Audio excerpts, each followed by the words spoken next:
I will present without wasting any other time. So, Rohin Sahab, up to you, please. अस्सलाम वालेकुम students, मेरा नाम रोहिन रज़ाक है।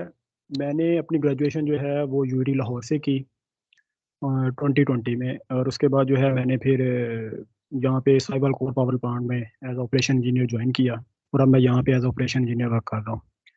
हबीब साहब से जो है ना वो कांटेक्ट हुआ, और इन्होंने जो है मुझे वो कोल पावर प्लांट इंडस्ट्री के बारे में, उसकी पूरी वर्किंग के बारे में, और फिर आगे जाके जी ये इन्वायरमेंटल फ्रेंडली कैसे हैं इसके बारे में, और फिर आगे जाके जी हम इसमें बात करेंगे कि कैसे जॉब, मतलब हम लोग जो है वो ग्रेजुएशन तो कर लेते हैं लेकिन काफ़ी काफ़ी देर हम बैठे रहते हैं, जॉब अपॉर्चुनिटीज़ नहीं है। हम सीवीज अपनी सबमिट करवाते हैं लेकिन हमें कोई कॉल नहीं आ रही।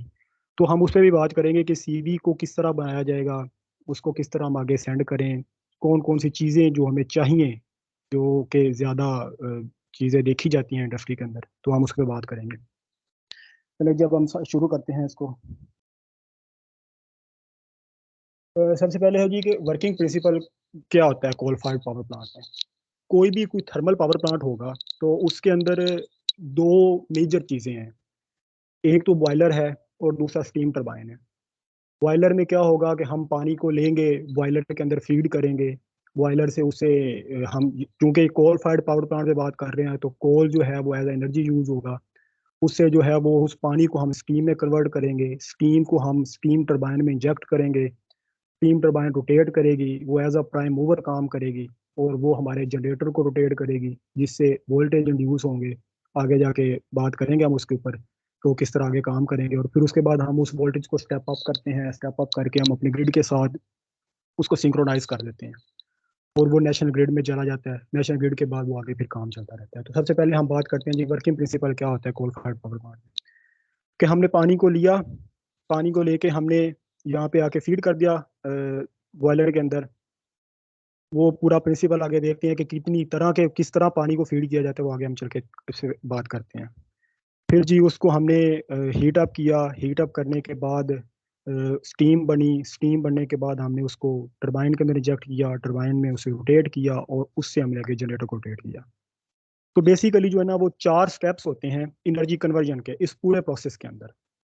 पहले स्टेप में क्या हो रहा होता है कि जो केमिकल एनर्जी कोल से आई, मतलब कोल को हमने बर्न किया, कोल के अंदर मौजूद केमिकल एनर्जी कन्वर्ट हुई हीट एनर्जी के अंदर, वो बॉयलर के अंदर फीड कर दी।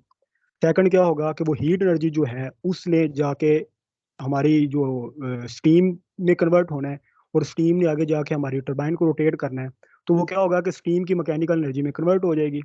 फिर वो मैकेनिकल एनर्जी जाएगी तो वो रोटेशनल एनर्जी में कन्वर्ट हो जाएगी, क्योंकि उसने जाके हमारी टरबाइन को रोटेट करना है, टरबाइन ने आगे जाके हमारे जनरेटर को रोटेट करना है। और फिर वो जो रोटेशनल एनर्जी है जिससे जनरेटर रोटेट हो रहा है, वो फ्राइडेज लॉ के मुताबिक इलेक्ट्रोमैग्नेटिक एनर्जी इंडक्शन के अंदर कन्वर्ट हो जाएगी।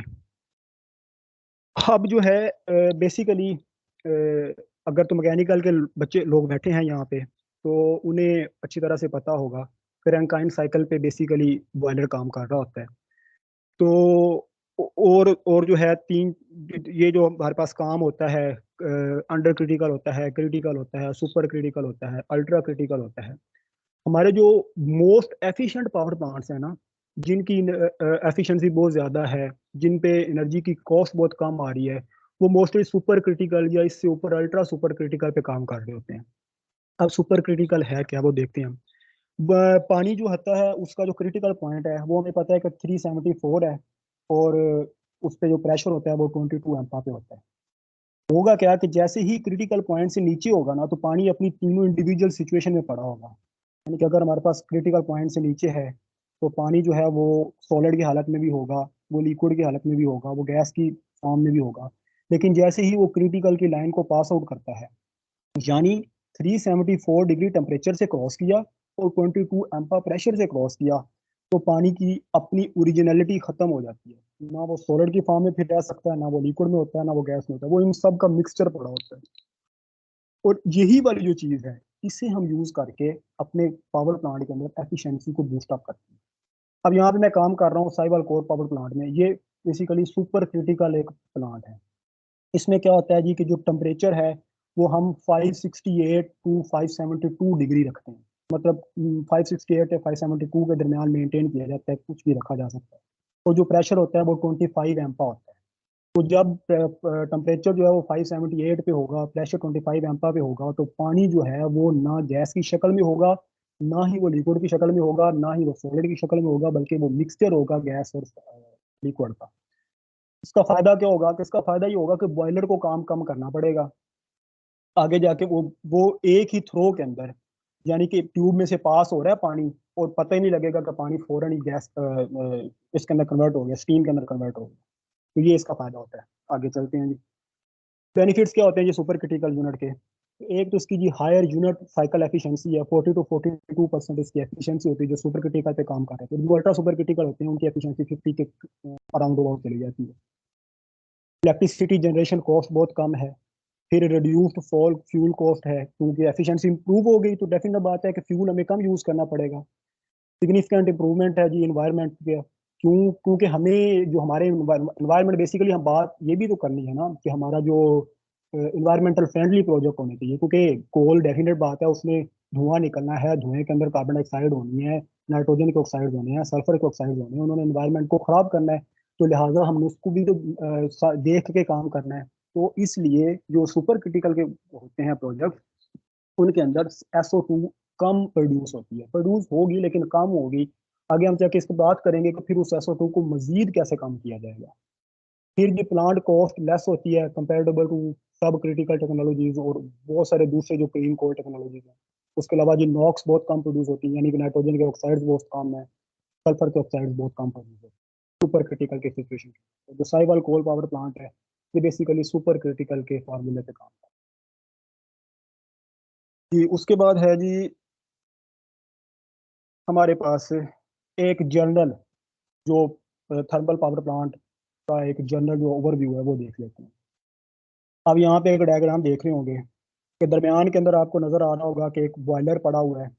बॉयलर के अंदर हमने वाटर को फीड किया, वो स्टीम में कन्वर्ट होगा, स्टीम को हमने इंजेक्ट कर देना है आगे जाके स्टीम टरबाइन के अंदर। स्टीम टरबाइन रोटेट हुई, उसने जनरेटर को रोटेट किया, और जनरेटर रोटेट होगा तो वो क्या करेगा जी, आगे जाके हमारी इलेक्ट्रिसिटी जनरेट करेगा, उसको स्टेप अप करेंगे, स्टेप अप करके हम आगे ट्रांसमिट करेंगे। अब दो चीजें हैं कि एक आपको लेफ्ट साइड के ऊपर एक आपको कूलिंग टावर नजर आ रहा होगा, और राइट साइड के ऊपर जो है आपको एक स्टैक नजर आ रही है जिसे हम चिमनी कह रहे हैं। तो जो इस दौरान फ्लू गैस जनरेट होगी, जो गैसेस जनरेट होगी, जो धुआं जनरेट होगा कोल की बर्निंग के दौरान, उसको हम स्टैक से बाहर निकाल देंगे। और जो कूलिंग टावर है इसमें क्या होगा कि हमारी जो स्टीम है वो बेसिकली इंजेक्ट हुई टरबाइन के अंदर, तो टरबाइन के अंदर इंजेक्ट होने के बाद उस स्टीम को हमने दोबारा वाटर में भी तो कन्वर्ट करना है। उस स्टीम को दोबारा हमने कंडेंस भी तो करना है दोबारा रीयूज करने के लिए। उस स्टीम को हम कंडेंसर में भेजते हैं कंडेंस करने के लिए, और उसको ठंडा करने के लिए पानी इस्तेमाल किया जाता है। उस पानी को फिर ठंडा करने के लिए कूलिंग टावर यूज होता है। तो बेसिकली एक डिफरेंट किस्म का वाटर साइकिल भी यूज हो रहा है इसके अंदर, स्टीम साइकिल भी यूज हो रहा है, हम इसके भी आगे जाके बात करते हैं। और ये एक फ्लो चार्ट है जी, कैसे हुआ जी कि कोल आया, उसको एक जगह पे स्टोर करके रखा हुआ है। कोल हैंडलिंग का एक हमारे यहाँ पे ये जो साइबल कोल पावर प्लांट है, कोल हैंडलिंग का एक अलग से डिपार्टमेंट है। उन्होंने उस कोल को प्रॉपर वे के अंदर ट्रांसपोर्ट किया, ट्रांसपोर्ट करके बॉयलर तक पहुंचा दिया, बॉयलर के अंदर आके वो बर्न हुआ। हमने साथ बॉयलर के अंदर पानी को इंजेक्ट किया। ये आपको नीचे वाली साइड पे नजर आ रहा होगा कि कंडेंसर पड़ा है, अच्छा रोहिन कंडेंसर। साहब, एक्सक्यूज मी रोहिन साहब, ये अगली स्लाइड आपकी काफ़ी देर बाद नज़र आती है और अभी तो वो आ ही नहीं रही जिसकी आप बात कर रहे हैं ना। अभी हमें वही नज़र आ रही है डायग्राम जो coal fired thermal power station की थी। जी अब मतलब नज़र आपको आ रही है बिल्कुल। ये वाली नजर आ रही है आपको? हाँ ये अब नज़र आ रही है, कोल और ये स्टोरेज और सारा। पहले ये यहाँ ये कूलिंग टावर और जो बता रहे थे ना पहले, अब ये वाली आ रही जी है जी, दोबारा। अब आ गई नजर। हाँ अब आ रही है, अब आ रही है, बिल्कुल ठीक है। ये जी एक जनरल फ्लो चार्ट है हमारे पूरे पावर प्लांट का कि वो किस तरह काम कर रहा है। तो देखें यहाँ पे आपको ऊपर से एक लेफ्ट साइड पे आ रहा होगा कि कोल कोल को स्टोर किया हुआ है हमारे पास। यहाँ पे काफी स्पेस है स्टोरेज की, कोल को स्टोर किया। पूरा एक अलग से डिपार्टमेंट है कोल हैंडलिंग डिपार्टमेंट। वो वहां से कोल को लेंगे, कोल को स्टोर करेंगे, उसको फिर आगे ट्रांसपोर्ट कर देंगे हमारे बॉयलर तक। अब बॉयलर के अंदर कोल आ गया, हमने कोल को बर्न आउट कर लिया, लेकिन साथ हमने पानी को इंजेक्ट करना है। तो वो जो नीचे आप एक साइड पे देख रहे होंगे वाइट बॉक्स बना हुआ है जिसमें कंडेंसर लिखा हुआ है, तो कंडेंसर से पानी को लिया, उसको हमने CEP लिखा होगा, ये होता है कंडेंसेट इलेक्ट्रिक पंप है। इसने पानी को कंडेंसर से लिया, बीरेटर तक पहुंचाया, डीरेटर के आगे एक फीड वाटर पंप लगा हुआ है, वो फीड वाटर पंप जो है उसको इकोनोमाइजर तक लेके जाएगा। बात करेंगे इकोनोमाइजर क्या होता है, फिर उसके बाद एक एल्टी इकोनोमाइजर होता है, वो क्या काम करता है। इकोनोमाइजर ने उसको बॉयलर के अंदर फीड कर देना है। बॉयलर से पानी स्टीम में कन्वर्ट हुआ तो आप देखेंगे कि नीचे से जो स्टीम है वो सुपर हीटर में जाएगी, मजीद उसको फाइन करने के लिए, स्टीम की क्वालिटी को बेहतर करने के लिए। सुपर हीटर के बाद वो इकोनोमाइजर में से पास हुई है, वो फिर एयर प्री हीटर से पास हुई है। अच्छा, उसके बाद उसको हमने टरबाइन के अंदर इंजेक्ट कर दिया। लेकिन ये दरमियान में आपको एक ब्राउन कलर की एरोज नजर आ रहे होंगे। अब जो इसके अंदर फ्लू गैसेस जनरेट हो रही हैं, वो बेसिकली फ्लू गैस जो निकल रही है उसको हम बाहर फेंकने से पहले, इन्वायरमेंट के अंदर भेजने से पहले, स्टैक में भेजने से पहले, हम फ्लू गैस में जितनी भी एनर्जी बच चुकी होती है उसको भी एक्सट्रैक्ट करने की ट्राई करते हैं, ताकि हमारी एफिशिएंसी बेहतर से बेहतर हो सके। लिहाजा जो फ्लू गैस निकल रही है, हम उस फ्लू गैस की एनर्जी को यूज करते हैं, उसको सुपर हीटर से पास करते हैं, उसको इकोनोमाइजर से पास करते हैं, उसको एयर प्री हीटर से पास करते हैं। ये आगे ESP लिखा होगा, इसे इलेक्ट्रोस्टैटिक प्रेसिपिटेटर कहते होते हैं, ये भी आगे चल के बात करते हैं उस पर क्या होता है। उसमें से पास किया और उसके बाद हमने उसको स्टैक में भेज दिया। दूसरा जो है इसके अंदर ऐश भी जनरेट होगी, क्योंकि डेफिनेट बात है कोल बर्न आउट हो रहा है तो ऐश तो बनेगी। तो फिर ऐश के लिए एक अलग से हैंडलिंग प्रोसेस होता है। वो ऐश को हमने अलग से निकाला, उससे स्टोर किया और फिर ट्रांसपोर्ट करके एक जगह है वहां पे जाकर उसको स्टोर कर दिया। अब जी मेन इक्विपमेंट क्या होते हैं जी हमारे कोल फायर्ड पावर प्लांट के अंदर, क्या है जी मेन चीज क्या है, कोल हैंडलिंग सिस्टम होगा, बॉयलर सिस्टम और उसकी ऑक्सिलरीज होंगी। ऑक्सिलरीज क्या है जी, बॉयलर तो एक मेन चीज है ना जिसके अंदर एक फर्नेस लगी हुई है, उसके अंदर बर्निंग हो रही है, लेकिन बहुत सारी और चीजें होती हैं जो बॉयलर के साथ उसका हेल्प आउट कर रही हैं पूरे प्रोसेस के अंदर। तीसरा टरबाइन सिस्टम और उसकी पूरी ऑक्सिलरीज हैं। ऐश हैंडलिंग का अलग से सिस्टम है। फिर जनरेटर और उसकी ऑक्सिलरीज हैं, और at the end switch yard होता है, स्विच यार्ड से बाद हम उसको मैशिंग ग्रिड के साथ सिंक आउट कर देते हैं। पहला जी कोल हैंडलिंग सिस्टम क्या है। कोल जो है वो ट्रांसपोर्ट होया पावर स्टेशन के अंदर डिफरेंट वे से आ सकता है, बाय रोड ले आए, बाय रेल ले आए, लेकिन हमारे पास जो चूंकि ये जो साहिवाल कोल पावर प्लांट है, ये आप लोगों को पता होगा कि ये बिल्कुल साहिवाल के साथ एक जगह पे मौजूद है, कादराबाद है। फिर इसके साथ ही रेल क्रॉस हो रही है, तो हमने रेल से ही यहाँ पे कोल को ट्रांसपोर्ट करवाते हैं। उसको स्टोर किया, स्टोर करने के बाद उसको पल्वराइज किया। पल्वराइजिंग पूरा सिस्टम है, बताता हूँ आपको आगे जाके कि पल्वराइज फिर क्या होता है। फिर क्या है जी कि जो कोल आया उसे हमने फिर फीड आउट कर दिया बॉयलर के अंदर, फर्नेस के अंदर, बर्न आउट हुआ, एनर्जी निकली, एनर्जी से हमने अपनी स्टीम जो है वो बनाई, स्टीम को हमने आगे इंजेक्ट कर दिया। तो बेसिकली कोल हैंडलिंग सिस्टम के जो मेन पार्ट्स हैं वो कौन कौन से, कोल क्रशर होता है, कोल स्टोरेज एरिया है, पल्वराइजर है और कन्वेयर्स है। कोल क्रशर क्या होगा कि कोल आया, अगर उसके बड़े बड़े चंक्स हैं, बहुत बड़े बड़े पीसीज हैं, तो क्या करेंगे कि कोल क्रशर जो है वो उसको क्रश करके छोटे छोटे पीसेज में कन्वर्ट कर देंगे। लेकिन ये छोटे छोटे पीस जो हैं ये हमारे बॉयलर के लिए सूटेबल नहीं है। हमें चाहिए डस्ट लाइक पार्टिकल, जिसे हम पल्वराइज्ड पार्टिकल कहते होते हैं, ताकि हमारी एफिशिएंसी इंप्रूव हो। वो सारे का सारा कोल बर्न आउट हो जाए, सरफेस एरिया अच्छे से अच्छा मिले, ताकि ऑक्सीजन जो है वो इजीली उस हर पार्टिकल को मिले, वो बर्न हो। बर्न होने से हर पार्टिकल से हमें जो एनर्जी है वो निकाल के हम अपने जो है ना वो बॉयलर को फीड आउट कर सकते हैं। तो इसलिए जो है क्रशर ने क्रश कर दिया, कोल को स्टोर कर लिया, पल्वराइजर के अंदर लेके जाके उसको हमने डस्ट लाइक पार्टिकल के अंदर कन्वर्ट कर दिया, और फिर कन्वेयर के अंदर हमने उसको फीड कर दिया जाके बॉयलर के अंदर। पल्वराइजिंग सिस्टम क्या है, मॉडर्न थर्मल प्लांट्स जितने भी है ना उसमें पल्वराइजिंग सिस्टम यूज होता है। कोल जो पल्वराइज किया जाता है, पल्वराइज का मतलब क्या है, ground to dust like size होता है उनका, मतलब बिल्कुल पाउडर, बारीक पाउडर होता है, ताकि ऑक्सीजन जो है वो इजीली हर पार्टिकल तक पहुंच सके और हर पार्टिकल को इजीली बर्न आउट किया जा सके, हर पार्टिकल के अंदर मौजूद एनर्जी को इजीली निकाला जा सके। तो इसलिए अलग से एक पूरा पल्वराइजिंग सिस्टम है, जो कि पीछे से कोल चंक के फॉर्म्स में आया, उनको क्रश आउट किया, उनको हमने पाउडर लाइक पार्टिकल्स में कन्वर्ट किया, फिर उसको हमने बॉयलर में फीड किया, फिर वो जाके बर्न आउट हुआ और उससे हमने एनर्जी को निकाला। तो जो पल्वराइजिंग पूरा सिस्टम है हमारा, उस सिस्टम के अंदर हमारे पास बेसिकली तीन मेजर चीजें हैं। एक कोल फीडर होता है, फिर एक क्लासीफायर होता है, और एक कोल मिल होती है। इसकी आगे जाके ना एक हमारे, मैंने अपनी साइड से एक डायग्राम पिक्चर ली हुई है, वो मैं आपको दिखाऊंगा कि किस तरह एक कोल फीडर है, क्लासीफायर और कोल मिल। बेसिकली कोल फीडर का क्या काम है कि कोल जो है वो स्टोर हुआ हुआ था, उसको हमने फीडर के अंदर भेज दिया। फीडर क्या होगा कि वो हर मिनट के बाद या हर सेकंड के बाद चेक करता रहेगा कि कितना कॉल आ रहा था, कितना कॉल आगे ट्रांसमिट हो रहा है। तो बेसिकली कॉल फीडर का काम ये है कि पीछे से जो कॉल आ रहा है उसको लेके उसने आगे कॉल मिल को फीड कर देना। तो फीडर से कॉल निकला, वो निकल के नीचे जाएगा, नीचे क्लासीफायर पड़ा होगा। क्लासीफायर क्या करेगा, क्लासीफायर ये करेगा कि जो पार्टिकल्स हमारे जो हैं वो मिल्क तक पहुंचने के काबिल हैं, या ये कह लें कि जो पार्टिकल्स क्रश आउट होने के काबिल हैं, जो पार्टिकल्स पाउडर में कन्वर्ट होने के काबिल हैं। फॉर एग्जाम्पल ये कह लें कि कोल आया था, कोल के अंदर कोई हमारे पास मेटल का पीस आ गया, या कोल के अंदर हमारे पास कोई जो है वो पत्थर आ गया। तो क्या पत्थर जो है वो हमारा कभी भी क्रश आउट नहीं हो सकता? पास जो मेटल का पीस है वो कभी क्रश आउट नहीं हो सकता। तो क्लासीफायर क्या करेगा, क्लासीफायर इन सारी चीजों को निकाल के बाहर कर देगा। सिर्फ कोल को ही वो कोल मिल तक बनाने देगा।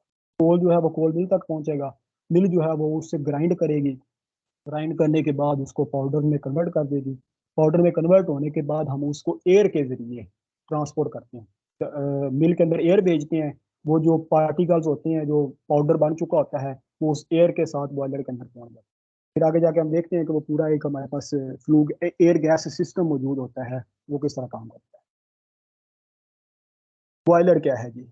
बॉयलर का फंक्शन क्या है कि बॉयलर का जो मेन फंक्शन क्या है, वो बेसिकली जो स्टीम जनरेटर है ना बॉयलर, तो इसने जनरेट करने steam eight desired pressure and temperature by transferring heat produced by the burning of the fuel in the furnace। तो बॉयलर के अंदर हमने अपना फीड कर दिया था कोल, उससे बर्न आउट हुआ, एनर्जी निकली, एनर्जी से हमने अपने पानी को गर्म किया, उसको हमने स्टीम में कन्वर्ट कर दिया। उस स्टीम को हमने आगे जाके इंजेक्ट कर देना अपने टरबाइन के अंदर। बॉयलर और steam generator is closed vessel in which water under pressure is converted into steam. It is one of the major component of a thermal power plant। Thermal power plant में है ही क्या, boiler ही तो एक main चीज है जिसके अंदर से हमने अपने कोल को यूज करके या हमारी गैस को यूज करके जो है ना वो अपनी स्टीम बनानी होती है पानी से। Always design to absorb maximum amount of the heat release in the process. Simply ये देखें जी, ये हमारे पास एक बॉयलर का जो है ना वो सिंपल सा फ्लो चार्ट, सिंपल सा डायग्राम है, जिसमें दरमियान में जो आपको दिखाई गई ये फर्नेस है बेसिकली। तो यहाँ से आप देखें कि लेफ्ट साइड पे बिल्कुल बॉटम के अंदर आपको लिखा नजर आ रहा होगा कि from boiler feed pump. Boiler feed pump से पानी जो है वो हमने बॉयलर के अंदर इंजेक्ट किया इधर से। और दूसरी साइड पे आपको नजर आ रहा होगा कि बॉयलर बंकर लिखा हुआ है, जहाँ से हमने कोल को बॉयलर के अंदर फीड किया। यहाँ से कोल आया, कोल को जहाँ पे बर्न आउट किया, उससे आग पैदा हुई, एनर्जी निकली, यहाँ से हमने पानी को उसके अंदर इंजेक्ट कर दिया। तो क्या हुआ कि जैसे जैसे ही ये फ्लू गैसेज आगे ट्रांसफर होंगी, यहाँ से पानी ट्रांसफर होगा, पानी गर्म होता रहेगा। ये आपको नजर आ रहा होगा फर्नेस के अंदर के ब्लू कलर का एक पाइप है। ब्लू कलर के पाइप के अंदर पानी जो है वो गर्म होता होता होता होता आगे जाएगा। और ये आपको आगे जाके नजर आ रहा होगा एक स्टीम ड्रम लिखा हुआ है, ये बेसिकली स्टीम सेपरेटर होता है। ये क्या करेगा कि यहाँ से अब जो वाली स्टीम, पानी जो स्टीम में कन्वर्ट हो चुका होगा, उसको ये आगे भेज देगा स्टीम टरबाइन के अंदर। और जो अभी तक पानी रह चुका होगा उसको ये दोबारा फीड कर देगा बॉयलर के अंदर। तो इस तरह ये हमारे पास स्टीम जो बनी वो टरबाइन के अंदर चलेगी। लेकिन रैंकाइन साइकिल जो होता है, और उसके अंदर एक रीजनरेटिव रैंकाइन साइकिल होता है, मैकेनिकल वालों को ज्यादा पता होता है। वो क्या होगा कि हमने क्या किया कि एक दफा स्टीम प्रोड्यूस हुई, स्टीम को हमने टरबाइन के अंदर इंजेक्ट कर दिया। उसने पहली टरबाइन की स्टेज से क्रॉस होने के बाद उसका प्रेशर भी ड्रॉप हो जाता है, टेम्परेचर भी ड्रॉप हो जाता है। उसे हम दोबारा निकाल के अगली टरबाइन तक पहुंचाने से पहले निकालेंगे बाहर, निकाल के दोबारा बॉयलर में फीड करेंगे। वहां पे जाके उससे क्या किया जाएगा कि दोबारा हीटअप किया जाएगा, दोबारा उसका प्रेशर इंक्रीज किया जाएगा, और फिर ला के दोबारा टरबाइन के अंदर इंजेक्ट किया जाएगा। ये आपको यहाँ पे नजर आ रहा होगा कि स्टीम के नीचे एक और अलग से एक पाइप नजर आ रहा है जिसे री हीटर कहा गया है। वो क्या होगा कि स्टीम से दोबारा हमने लेके आए स्टीम को वापस बॉयलर के अंदर इंजेक्ट किया, री हीटर के अंदर इंजेक्ट किया, दोबारा उससे हीटअप किया, हीटअप करने के बाद दोबारा उसको उसके अंदर जाके टरबाइन के अंदर डाल दिया। सारा क्यों किया? ताकि हमारी एफिशिएंसी इंप्रूव हो। स्टीम का अगर टेम्परेचर और प्रेशर ड्रॉप हुआ है तो हम दोबारा बॉयलर में ले जाके उसको गर्म करेंगे, गर्म करके उसको दोबारा वापस भेज देंगे ताकि हमारी एफिशिएंसी बेहतर से बेहतर हो। ये पूरा टीम का फ्लो देखें जी, ये बेसिकली रैंकाइन साइकिल के ऊपर काम करना करता है। बॉयलर था, बॉयलर पे के अंदर हमने स्टीम को जनरेट किया सुपर हीटर में से, क्योंकि बेसिकली जो पहली स्टीम बन रही है वो सुपर हीटर से बन रही है। स्टीम निकली, उसको हमने, टरबाइन के 3 हिस्से होते हैं, एक हाई प्रेशर टरबाइन है जिसे एचपी टरबाइन कहा गया है, फिर एक इंटरमीडिएट प्रेशर टरबाइन है, फिर एक एलपी टरबाइन है, लो प्रेशर टरबाइन। तो क्या हुआ कि जो आई स्टीम एचपी टरबाइन के अंदर, एचपी टरबाइन को उसने रोटेट किया, उसने अपनी जो एनर्जी थी वो ट्रांसफर कर दी इसको, एचपी टरबाइन को। उसका टेम्परेचर भी कम हो गया, उसकी जो है वो प्रेशर भी कम हो गया। हमने इसको एचपी टरबाइन से दोबारा निकाला, बॉयलर के अंदर भेजा, रीहीटर के अंदर भेजा, रीहीट करके दोबारा उसे आईपी टरबाइन में अंदर इंजेक्ट कर दिया। आईपी टरबाइन को रोटेट करने के बाद स्टीम फिर डायरेक्टली एलपी टरबाइन में चली जाएगी। एलपी टरबाइन को रोटेट करने के बाद स्टीम में कंडेंस करना है हमने, ताकि उसे दोबारा पानी में कन्वर्ट करके दोबारा इंजेक्ट किया जा सके। तो क्या करेंगे कि उसको हम कंडेंसर के अंदर भेज देंगे, वहां पे जाके वो कंडेंस होकर पानी में कन्वर्ट होगी और फिर दोबारा साइकिल स्टार्ट होगी। बॉयलर के मेजर कंपोनेंट्स कौन कौन से हैं? फर्नेस सिस्टम होता है, सुपर हीटर है, अभी हमने पीछे देखा सुपर हीटर क्या काम कर रहा है, रीहीटर है, फिर हमने ये भी देखा कि स्टीम को दोबारा टरबाइन से निकाल कर हमने रीहीट भी करना है तो रीहीटर लगा होगा। इकोनोमाइजर सिस्टम होता है जिसमें 2 तरह के इकोनोमाइजर काम कर रहे होते हैं, एक हाई टेम्परेचर इकोनोमाइजर होता है, एक लो टेम्परेचर इकोनोमाइजर होता है।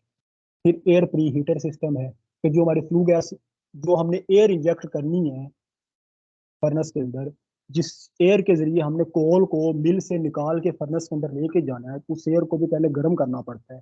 तो वो हमारे पास पूरा एयर प्री हीटर होता है, उसके जरिए उसको किया जाता है। फिर पीए सिस्टम है, ये क्या है जी, प्राइमरी एयर सिस्टम है। फिर सेकेंडरी एयर सिस्टम है, ऐसे सिस्टम।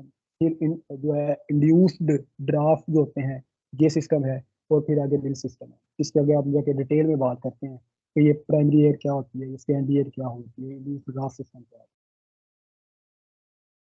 पहला है ये हमारे पास फर्नेस, जो यहाँ पे साइवल कोल पावर प्लांट के अंदर फर्नेस यूज हो रही है, वो है जी ओटीएसपी फर्नेस। क्या मतलब है? वंस थ्रो स्टीम जनरेटर है। बेसिकली जो छोटे बॉयलर होते हैं ना, उसमें ये होता है कि एक स्टीम ड्रम होता है, वो उसके अंदर जाके पहले स्टीम को, जो पानी आया ड्रम के अंदर स्टोर हुआ, ड्रम के अंदर स्टोर होने के बाद उसे हीट अप किया, जो स्टीम बनी उसको निकाला। लेकिन जो बड़े फर्नेस मौजूद है या जो बड़े बॉयलर मौजूद हैं, जैसे यहाँ पे जो साइवल कोल पावर प्लांट पे लगा हुआ है, इसमें क्या होगा कि एक ट्यूब लाइक स्ट्रक्चर है, पानी को इंजेक्ट कर दिया हमने। वो चूंकि सुपर क्रिटिकल फॉर्म के अंदर पानी होता है, कि पानी और गैस की मिक्सचर की फॉर्म में होता है, तो वो उस ट्यूब के अंदर पास आउट होता होता रास्ते में खुद ही स्टीम में कन्वर्ट हो जाता है। ये नहीं होता कि हमने पानी को पहले कहीं पे स्टोर किया हुआ था, फिर उसको हमने वहां पे हीट अप किया, या हमने उसमें स्टीम, नहीं नहीं, पानी को इंजेक्ट किया, पानी गुजरता गुजरता अपने रास्ते के अंदर ही कन्वर्ट हो जाता है स्टीम के अंदर। और उस स्टीम को फिर हम सुपर हीटर में ले जाके मजीद उसको क्वालिफाई करते हैं, और फिर हम अपने स्टीम का बैंक के अंदर रिजेक्ट कर देते हैं। तो ये जो है सारा हमारे पास पैराग्राफ लिखा हुआ है, जिसके अंदर ये बात हो रही है कि वो एक पाथ के अंदर जाते हुए, वंस थ्रो स्टीम जनरेटर की जो फार्म है उसके अंदर चलते हुए वो कन्वर्ट हो जाता है जी अपने स्टीम के अंदर पानी, और बगैर स्टोर किए ही उसे डायरेक्ट हम अपने टरबाइन के अंदर इंजेक्ट कर देते हैं। फिर हमारे पास सुपर हीटर और री हीटर, 2 तरह के हीटर्स मौजूद हैं। जो बॉयलर में सुपर हीटर का काम क्या है कि जो हमारे पास पहली दफ़ा स्टीम बनानी थी, पानी को इंजेक्ट किया हमने, स्टीम बन गई, स्टीम को हमने क्वालिफाई करना था तो सुपर हीटर में से पास करते हैं। सुपर हीटर जो है is a component of steam generating unit in which steam is heated above इस सैचुरेशन पॉइंट। हमने बात की कि हम तो सुपर क्रिटिकल पे काम कर रहे हैं, तो सैचुरेशन सुपर जगह काम कर रहे होंगे, सैचुरेशन पॉइंट 374 डिग्री है, तो हम 568 571 पे काम कर रहे हैं। तो क्या होगा कि सुपर हीटर के भी फिर, जो यहाँ पे सुपर हीटर है उसके 3 हिस्से हैं। एक हमारे पास जो है वो लो टेम्परेचर सुपर हीटर है, एक इंटरमीडिएट है, और एक फाइनल सुपर हीटर है। तो ये भी आगे ये है कि उसकी डिफरेंट स्टेजेस हो सकती हैं सुपर हीटर की, जो कि एफिशिएंसी को इम्प्रूव करने के लिए लगाए गए हैं। री हीटर क्या है कि जो हमारे पास steam HP turbine, high pressure turbine में से पास होने के बाद अपनी एनर्जी और अपना प्रेशर कम कर चुकी थी, उसे दोबारा हमने बॉयलर के अंदर इंजेक्ट करना था अपना प्रेशर और टेम्परेचर इंप्रूव करने के लिए, अपनी एफिशिएंसी इंप्रूव करने के लिए, तो बेसिकली री हीटर में जाता है। Some of the heat of superheated steam used to rotate the turbine where it loss some of its energy. तो ये है कि डेफिनेट बात है कि जब वो रोटेट करेगी अपनी एचपी टरबाइन को, तो उसने अपनी एनर्जी को लॉस आउट कर देना है, उसको दोबारा रीहीट किया जाता है। तो reheater is also steam boiler component in which heat is added to its intermediate pressure steam which has given up some of its energy in expansion through the high pressure turbine. The steam after reheating is used to rotate the second steam turbine where the heat is converted to mechanical energy. This mechanical energy is used to run the alternator. Alternator basically हम बड़े size के generator को कह रहे होते हैं, which is coupled to turbine thereby generating electricity. अब हमारे पास आ गया जी फैंस जो ऑक्सिलरीज लगे हुए हैं, हम पीछे बात करके आए, हमारे पास एक सेकेंडरी एयर होती है, तो सेकेंडरी एयर जो जनरेट कर रहा होता है वो एक फैन जनरेट कर रहा है जिसे हम फोर्स ड्राफ्ट फैन कहते हैं। तीन किस्म के फैंस यूज हो रहे होते हैं, एक प्राइमरी एयर फैन होता है, एक फोर्स ड्राफ्ट फैन होता है, और एक हमारे पास इंड्यूस ड्राफ्ट फैन होता है। प्राइमरी एयर फैन का काम क्या है, फोर्स ड्राफ्ट फैन का काम क्या है, वो हम देखते हैं। फोर्स ड्राफ्ट फैन क्या होगा कि हमने जो कोल को भेजा इसके अंदर, बॉयलर के अंदर कोल बर्न आउट हो गया, फ्लू गैस जनरेट हुई, तो फ्लू गैस को हमने वहां से निकालना भी तो है, तो क्या होगा कि जो फर्नेस होगी उसके एक एंड के ऊपर फोर्स ड्राफ्ट फैन लगा होगा, ये फोर्स ड्राफ्ट फैन उस फ्लू गैस को फोर्स करके निकालेगा फर्नेस से बाहर, और फर्नेस के दूसरी एंड के ऊपर इंड्यूस्ड ड्राफ्ट फैन लगा होगा, वो induced draft fan negative pressure generate करके उस फ्लू गैस को आपस में बाहर खींचेगा। तो बेसिकली फोर्स ड्राफ्ट फैन और इंड्यूस्ड ड्राफ्ट फैन दोनों ने मिलकर एक बैलेंस ड्राफ्ट बनाया होता है, एक बैलेंस ड्राफ्ट बनाया होता है। एक साइड से फोर्स करके फ्लू गैस को निकाला जा रहा है और दूसरी साइड से फ्लू गैस को खींचा जा रहा है, नेगेटिव प्रेशर इंड्यूस करके फ्लू गैस को निकाला जा रहा है, तो दोनों ने आपस में एक दूसरे के साथ कंट्रीब्यूट करके निकालते हैं। या नीचे डायग्राम में भी देख रहे होंगे, एक साइड से फोर्स ड्राफ्ट फैन जो है वो एयर पे भेजेगा और दूसरी साइड पे इंड्यूस ड्राफ्ट फैन उसको खींचेगा और निकाल के उसको स्टैक के अंदर भेज देगा, इन्वायरमेंट के अंदर। दूसरा क्या है हमारे पास, इंड्यूस ड्राफ्ट फैन है। So here a fan called ID fan is provided at the outlet of boiler that is just before the chimney. मैंने आपको भी बताया कि एक साइड पे बॉयलर की फर्नेस की स्टार्ट के अंदर force draft fan FD fan लगा होगा और दूसरी साइड पे ID fan induced draft fan लगा होगा जो कि फ्लू गैस को खींचेगा और उसको खींच के हमारे पास जो है ना स्टैक के अंदर या चिमनी के अंदर भेज देगा। फिर हमारे पास है जी primary air fan. These fans are high pressure fans used to supply the air to the coal mill to dry and convey pulverized coal directly to the furnace.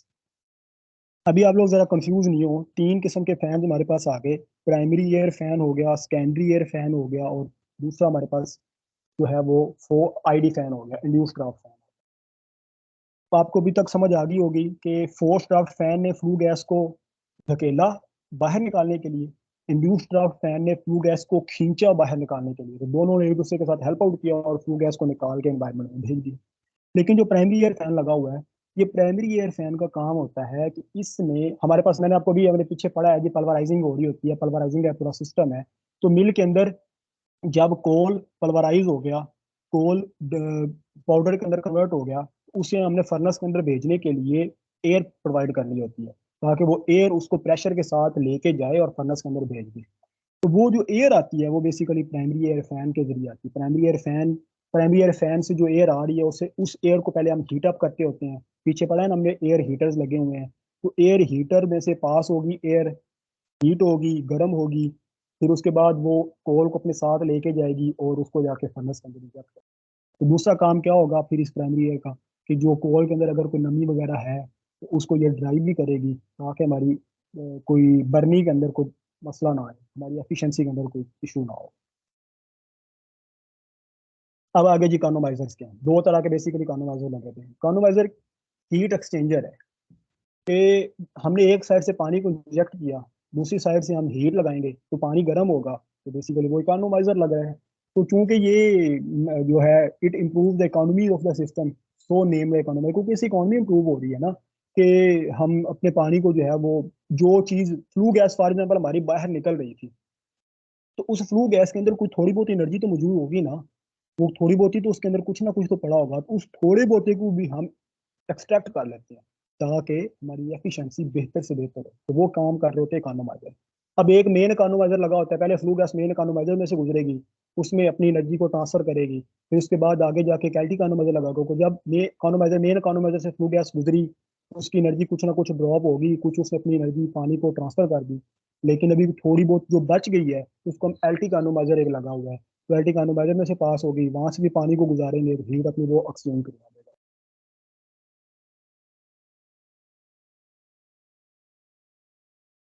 तो ये क्या है जी कि एल्टिक एनोमाइजर्स क्या होते हैं, lower temperatures of the flue gas during the stack, यानी कि स्टैक में जाने से पहले फ्लू गैस के में से बहुत सारी अपनी वो एनर्जी को एक्सट्रैक्ट कर लेते हैं। दूसरा इसका क्या फायदा होगा, एक तो ये फायदा होगा कि एफिशिएंसी इंप्रूव होगी। दूसरा ये फायदा होगा कि हमारे एनवायरनमेंट के अंदर, क्योंकि हमारे फ्रेंडली इन्वायरमेंट प्रोग्राम भी तो करना है ना, तो उसके लिए फ्लू गैस का टेम्परेचर भी हमने रिड्यूस करना है। एयर प्री हीटर क्या लगा हुआ है जी।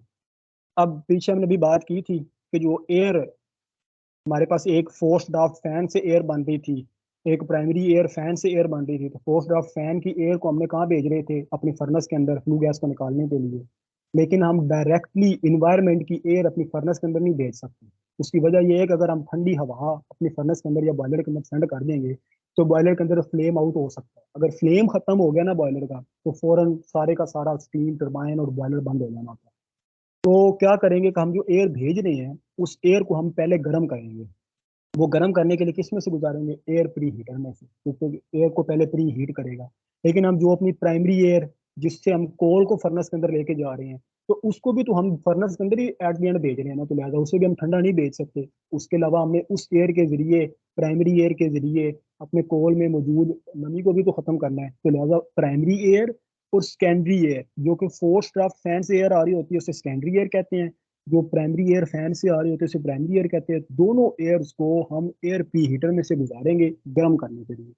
अब एयर प्री हीटर में से कैसे गर्म करेंगे, हमने प्राइमरी एयर भी एयर प्री हीटर में सेंड कर दी, सेकेंडरी एयर भी एयर प्री हीटर में सेंड कर दी, दूसरी साइड से हम फ्लू गैस को एयर प्री हीटर में सेंड कर दी। तो देखिए हम फ्लू गैस से कितने काम ले रहे हैं, कि फ्लू गैस जो निकल रही है जिसको हमने इन्वायरमेंट में भेजना है, सबसे पहले हम उससे अपनी एयर को गर्म कर लेते हैं। फिर जो एनर्जी वहां से बच जाएगी उसको हम अपने इकोनोमाइजर में ले जाते हैं, वहां से जो एनर्जी बच जाएगी उसको हम अपने एल्टी इकोनोमाइजर में ले जाते हैं। लिहाजा हम अपनी मैक्सिमम कोशिश करके मैक्सिमम एनर्जी को एक्सपेक्ट करके दोबारा रीयूज कर लेते हैं, ताकि हमारी एक एफिशिएंसी बेहतर हो सके और दूसरा हमारा इन्वायरमेंट भी इफेक्ट ना हो। मिल सिस्टम क्या है जी, अभी हमने पहले भी बात की है, उसको दोबारा जरा एक दफा देख लेते हैं कि pulverised fuel firing is the method where the crushed coal is reduced to fineness with the help of mill system. हमने बेसिकली जो क्रश्ड कोल है उसको हमने पल्वराइजिंग फार्म में लेके जाना है, हमने उसको अपने डस्ट लाइक पार्टिकल के अंदर लेके जाना है, हमने उसको पाउडर फार्म के अंदर लेके जाना है, वो मिल सिस्टम के अंदर करेगा। Coal mills are designed to reduce the size of incoming raw coal to fineness that will result in good furnace performance। आगे आपको ये डायग्राम नजर आ रही होगी, हमारी साइड से ली गई डायग्राम है, ये वाली पिक्चर है। ये आपको ऊपर वाले दो बेसिकली दो फ्लोर नजर आ रहे होंगे। जो नीचे वाला फ्लोर है वो सारे का सारा मिल है, और जो ऊपर वाला फ्लोर है ये हमारे पास ऊपर सबसे पहले उसका क्लासीफायर लगा हुआ है, और फिर नीचे जो है वो सारी की सारी उसकी मिल शुरू हो जाती है। तो क्लासीफायर जो ऊपर एंड पे लगा हुआ है आपको नजर आ रहा होगा कि उस क्लासीफायर ने बेसिकली क्या किया कि जो चीजें क्रश्ड आउट नहीं हो सकती, जैसे पत्थर आ गया, जैसे कोई आयरन का पार्टिकल आ गया, कुछ और आ गया, तो क्लासीफायर उसको निकाल देगा, बाकी को वो नीचे भेजेगा मिल के अंदर। वो निकाल के भेजेगा क्या, ये आप साइड पे आपको नजर आ रहा होगा ये पायराइड कलेक्टर लिखा हुआ है। तो वो जो चीजें नहीं क्रश आउट हो सकती थी, क्लासीफायर निकाल के उसको एक नीचे बॉक्स लगा होता है जिसे पायराइड कलेक्टर कहते हैं, ले जाके उसको स्टोर कर जाते, उसको हमें टाइमली उसको वहां से निकाल के बेस आउट करते रहते हैं। अब हमारे पास जो बॉयलर है वो खत्म हो गया। बॉयलर के अंदर डिफरेंट पार्टी का डिफरेंट जो है उसके कंपोनेंट्स हमने वो डिस्कस कर लिए। वहां से स्टीम जनरेट हो गई, उस स्टीम को हम अपने जाके अपने स्टीम टरबाइन के अंदर इंजेक्ट कर देना है। तो अब आगे हम देखते हैं कि स्टीम टरबाइन के कंपोनेंट्स कौन कौन से हैं, स्टीम टरबाइन काम किस तरह कर रही होती है, स्टीम टरबाइन की ऑक्सिलरीज कौन कौन सी हैं।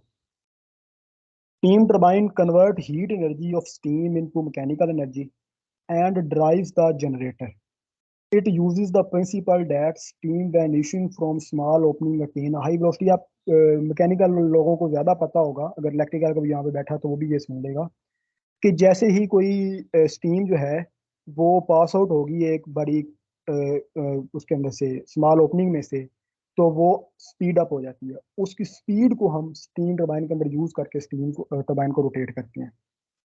This velocity attend during expansion depend upon the initial and final heat content of the steam. The difference between initial and final heat content represent the heat energy converted into kinetic energy, को जो energy आ रही थी हमारे पास heat energy, वो turbine को rotate करके उसकी kinetic energy में कन्वर्ट होगी। तो जो एफिशिएंसी इंप्रूव करने के लिए स्टीम टरबाइन के तीन हिस्से किए जाते हैं। हाई प्रेशर टरबाइन, जिसे एचपी टरबाइन कहा गया है, इंटरमीडिएट प्रेशर टरबाइन होती है, और फिर एक लो प्रेशर टरबाइन होती है। तीन टरबाइन है।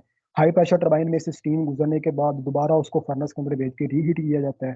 फिर उसे हम भेजते हैं जहाँ पे अपने इंटरमीडिएट प्रेशर टरबाइन के अंदर, और उसके बाद हम उसको डायरेक्टली अपने लो प्रेशर टरबाइन के अंदर सेंड कर देते हैं। ये हमारे पास एक फ्लो चार्ट है जी स्टीम का। बॉयलर से स्टीम आई थी, ये देखो ऊपर लिखा हो ना स्टीम। ये स्टीम हमारे पास क्या होगी, कंडेंसर जो आई एलपी टरबाइन में से पास होने के बाद कंडेंसर में जाएगी। कंडेंसर में वो कंडेंस होगी। कंडेंसर में कंडेंस करने के लिए पानी यूज किया जाता है। तो जो पानी आया था, इसकी स्टीम की जो हीट थी उसने खुद रिसीव की, स्टीम को पानी में कन्वर्ट कर दिया, और खुद वो गर्म पानी फिर कूलिंग टावर में जाके ठंडा होगा। और उसके बाद वो उस स्टीम को दोबारा हम बॉयलर के अंदर, पानी को दोबारा बॉयलर के अंदर सेंड करेंगे, तो फिर ये दोबारा साइकिल चलता रहेगा। टरबाइन के कंपोनेंट्स कौन कौन सी, एचपी टरबाइन है, आईपी टरबाइन है यानी कि high pressure turbine, intermediate pressure turbine, फिर LP turbine low pressure turbine है, फिर आगे हीटर्स लगे हुए हैं। एचपी हीटर है, high pressure heater, LP heater होता है लो प्रेशर हीटर, फिर डीरेटर लगा हुआ है, तो आगे जाके देखते हैं डीरेटर का काम क्या है। फिर कंडेंसर है, फिर सीईपी है। सीईपी का क्या मतलब है, कंडेंसेट इलेक्ट्रिक पंप है, यानी कंडेंसर में जो पानी आ गया उसको दोबारा हम बॉयलर में भेजने के लिए एक पंप यूज करते हैं जिसे हम सीईपी कहते हैं। और फिर BFWP लिखा हो जी, बॉयलर फीड वाटर पंप है, कि जिस पंप ने पानी को दोबारा बॉयलर के अंदर फीड करना है तो बॉयलर फीड वाटर पंप होगा। फिर OCCW है, ओपन सर्कुलेटिंग साइकिल वाटर होता है, ये बेसिकली स्टीम टरबाइन के अंदर कूलिंग के लिए यूज होने वाले साइकिल्स है। फिर CCW है, क्लोज सर्कुलेटिंग वाटर सिस्टम है, और फिर CW है, सर्कुलेटिंग वाटर सिस्टम। हम आगे जाके देखते हैं इनके काम। जी आ गया जी, regenerative feed water heating system. Turbine के अंदर बेसिकली काम क्या होगा, रीजनरेटिव का काम चल रहा है। क्या होगा कि आप लोगों ने ना दो बातों का ख्याल रखना है, यहाँ पे दो बातों को अपने ध्यान में रखें, कि दो बेसिकली हमारे पास वाटर साइकिल चल रहे होते हैं स्टीम टरबाइन के अंदर। एक को हम कहते हैं कंडेंसेट वाटर, और एक को हम कहते हैं फीड वाटर। अब देखें, कंडेंसर के अंदर स्टीम कंडेंस हुई, वो कन्वर्ट होगी पानी के अंदर। वो जो कंडेंसर के अंदर पानी जमा हुआ, उस पानी को हमने लिया कंडेंसेट, वो जो पानी निकलेगा उसमें से, उसको हम कहते हैं कंडेंसेट वाटर। वो कंडेंसेट वाटर जो है वो एक पंप में आया, जिसे कंडेंसेट इलेक्ट्रिक पंप कहते हैं। वो उस पंप को हीटर में से गुजारेगा। वो हीटर जिसमें से गुजारेगा वो सारे के सारे लो प्रेशर हीटर्स होते हैं। उसको हमारे पास जहाँ पे जो है ना वो चार लो प्रेशर हीटर लगे हुए हैं, तो वो चारों हीटर में से पास आउट करेगा पहले उस कंडेंसेट पानी को। वो सारे का सारा जो पानी है वो हीट अप होगा। फिर वो पानी जो है हमारे एल्टी कानोमाइजर के अंदर जाएगा। एल्टी कानोमाइजर की हमने भी बात देखी थी कि एल्टी कानोमाइजर ने भी जो फ्लू गैस निकल रही थी उसमें से एनर्जी को लेके पानी को ट्रांसफर कर दिया, पानी गर्म हो गया। फिर उसके बाद उसको जाकर डीरेटर के अंदर स्टोर कर देगा। अब क्या हुआ कि ये वाला जो सारा साइकिल है कि कंडेंसर से पानी लिया, एलपी हीटर में से गुजारा, एल्टी कानोमाइजर में गुजारा, और फिर जाकर डीरेटर तक ले गया, इस सारे साइकिल को कहते हैं कंडेंसेट वाटर साइकिल। फिर डीरेटर के आगे फिर एक पंप लगा हुआ है जिसे वो फीड वाटर पंप कहते हैं। वो फीड वाटर पंप क्या करेगा कि डीरेटर से पानी को लेगा, उसको हीटर में से गुजारेगा। और ये वाले जो हीटर है इसे एचपी हीटर्स कहते हैं। तो वो हमारे यहाँ पे जो है ना वो तीन एचपी हीटर्स लगे हुए हैं, तो वो उसको तीनों हीटर में से पास आउट करेगा, पानी का टेम्परेचर मरीज मजीद इंप्रूव करेगा, और फिर ले जाके मेन कानोमाइजर जो बॉयलर के अंदर लगा हुआ है वहां पे भेज देगा। ये जो दूसरा साइकिल है इसे हम फीड वाटर साइकिल कहते हैं। तो ये सारे का सारा जो प्रोसेस होता है इसे हम regenerative feed water heating system.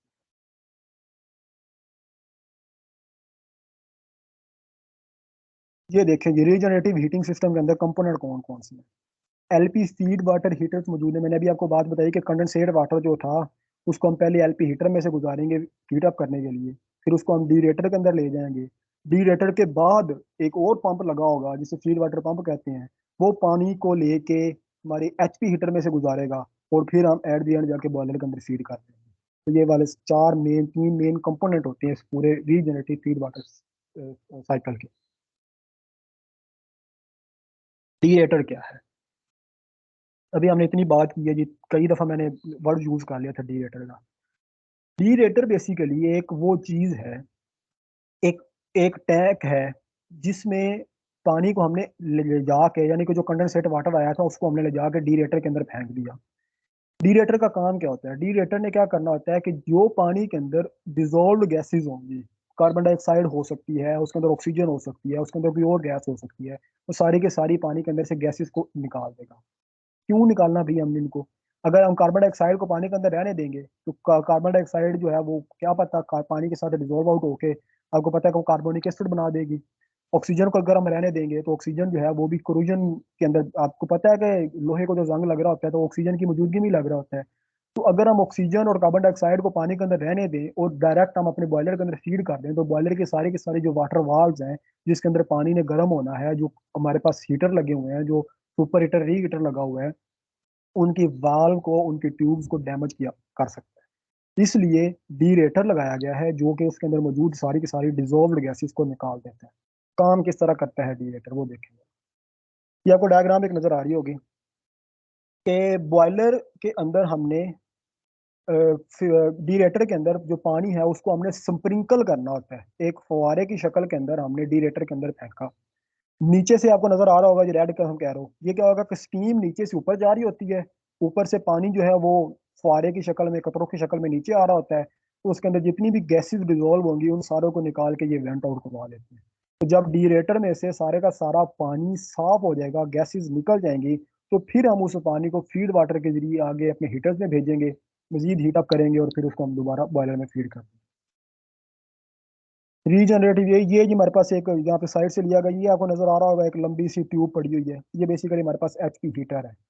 After passing through the feed regulating valve the feed water enter the HP heater, यानी कि डीरेटर में आया पानी, डीरेटर के बाद फीड वाटर पंप ने पानी लिया डीरेटर से और उसे हमारे एचपी हीटर में से पास आउट किया। These are provided to heat the feed water before it enter. बोला मतलब वही बात कर रहे हैं ना कि बेसिकली हमारा काम एनर्जी एफिशिएंसी को इंक्रीज करना है। तो पानी को बॉयलर तक पहुंचने से पहले ही, जहाँ पे, जो मैं यहाँ पे बात करता हूँ coal fired power plant Sahiwal वाले की, यहाँ पे बॉयलर में पानी पहुंचने से पहले उसका 300 डिग्री टेम्परेचर हो चुका होता है। तो वो 300 डिग्री टेम्परेचर बेसिकली इन्हीं एलपी हीटर में से पास आउट करके, एचपी हीटर में से पास आउट करके, एलटी कानोमाइजर में से पास आउट करके उसे किया जाता है, ताकि हमारे बॉयलर के अंदर कम से कम एनर्जी यूज हो, कम से कम कोल यूज हो, हमारी एफिशिएंसी इंप्रूव हो सके। उसके बाद है जी कंडेंसिंग सिस्टम। आपने भी मैं एक बात बताई कि जो एलपी टरबाइन थी वहां से जो स्टीम नीचे जा रही है कंडेंसर के अंदर, उसको कंडेंस आउट करना है, हमने दोबारा पानी में कन्वर्ट करना है, वो सारे का सारा प्रोसेस क्या होता है? वो कंडेंसिंग सिस्टम होता है। To condense the exhaust steam from the turbine to reuse in the cycle, यानी कि जो स्टीम एग्जॉस्ट हो रही है उसको दोबारा पानी में कन्वर्ट करके री यूज करना होता है। तो वो कंडेंसिंग सिस्टम के अंदर जो काम कर रहा है। Maximise turbine efficiency, be maintain maintain proper wing. दूसरी बात ये देख लें कि हमने फर्नेस के अंदर क्या किया, एक साइड से फोर्स ड्राफ्ट फैन लगा के दूसरी साइड से हमने इंड्यूस ड्राफ्ट फैन लगा के फ्लू गैस को निकाल लिया। लेकिन टरबाइन के अंदर हम स्टीम एक साइड से इंजेक्ट कर दी, उसको निकालेंगे कैसे? वो निकालने के लिए नीचे कंडेंसर लगा होता है। कंडेंसर के अंदर नेगेटिव वैक्यूम जनरेट किया जाता है। हमारे यहाँ पे वो -92 -93 वैक्यूम होता है। तो वो क्या होगा कि -92 जो वैक्यूम जनरेट हुआ है, जो नेगेटिव प्रेशर जनरेट हुआ है, वो बेसिकली स्टीम को स्टीम टरबाइन में से इंजेक्ट करके अपने अंदर लेके आएगा। वहां से वाटर को पास आउट किया जाएगा, स्टीम को कंडेंस करके पानी में कन्वर्ट किया जाएगा और फिर उसको दोबारा जो है फीड कर दिया जाएगा बॉयलर के अंदर। जो कंडेंसिंग सिस्टम है उसके मेन कंपोनेंट कौन कौन से हैं? उसमें जी कंडेंसर है, सर्कुलेटिंग पंप है, कंडेंसेट पंप है और वैक्यूम पंप है। कंडेंसर का तो आपको नाम से समझ आ रहा है कि जो स्टीम एलपी टरबाइन में थी वो कंडेंसर के अंदर गई, वहां पे जाके वो कंडेंस आउट हुई, लेकिन वो कंडेंस खुद नहीं हो जाएगी।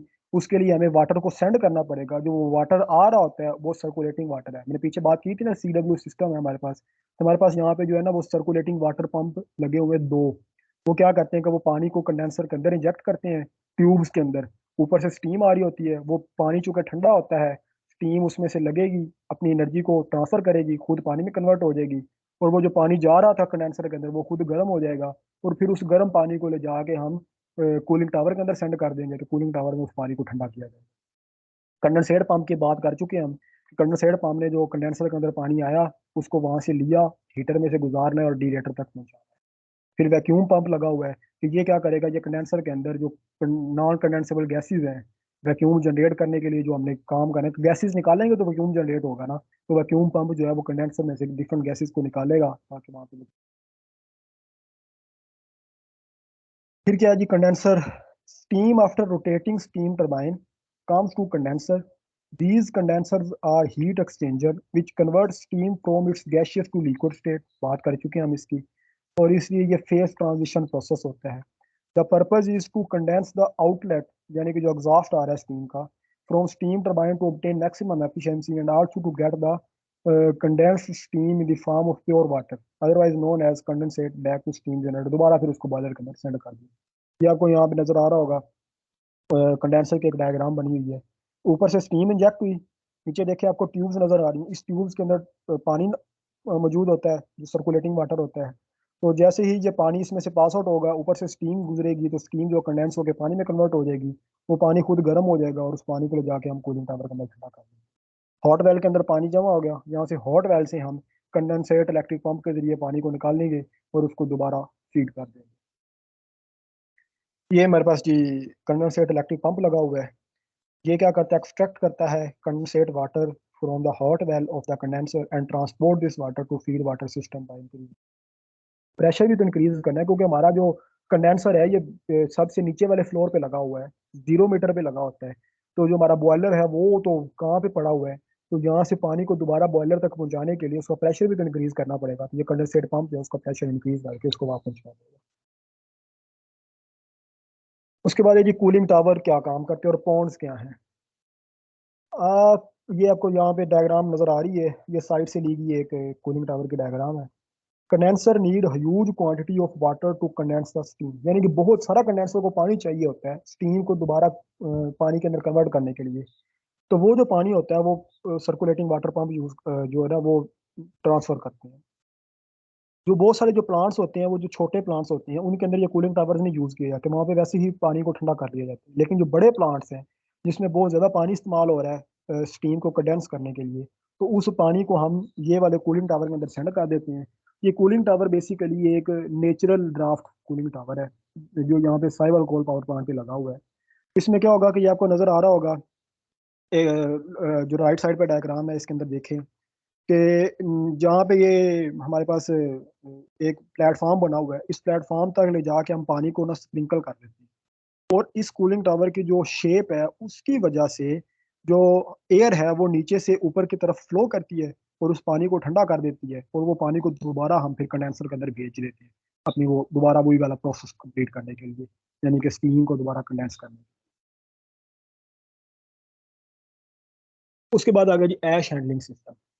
ये भी एक बहुत इंपॉर्टेंट पार्ट होता है किसी भी थर्मल पावर प्लांट के अंदर, जो coal fired power plant typically जो है वो 660 मेगावाट का जो यूनिट होता है वो almost 5500 ton of the coal daily use करता है.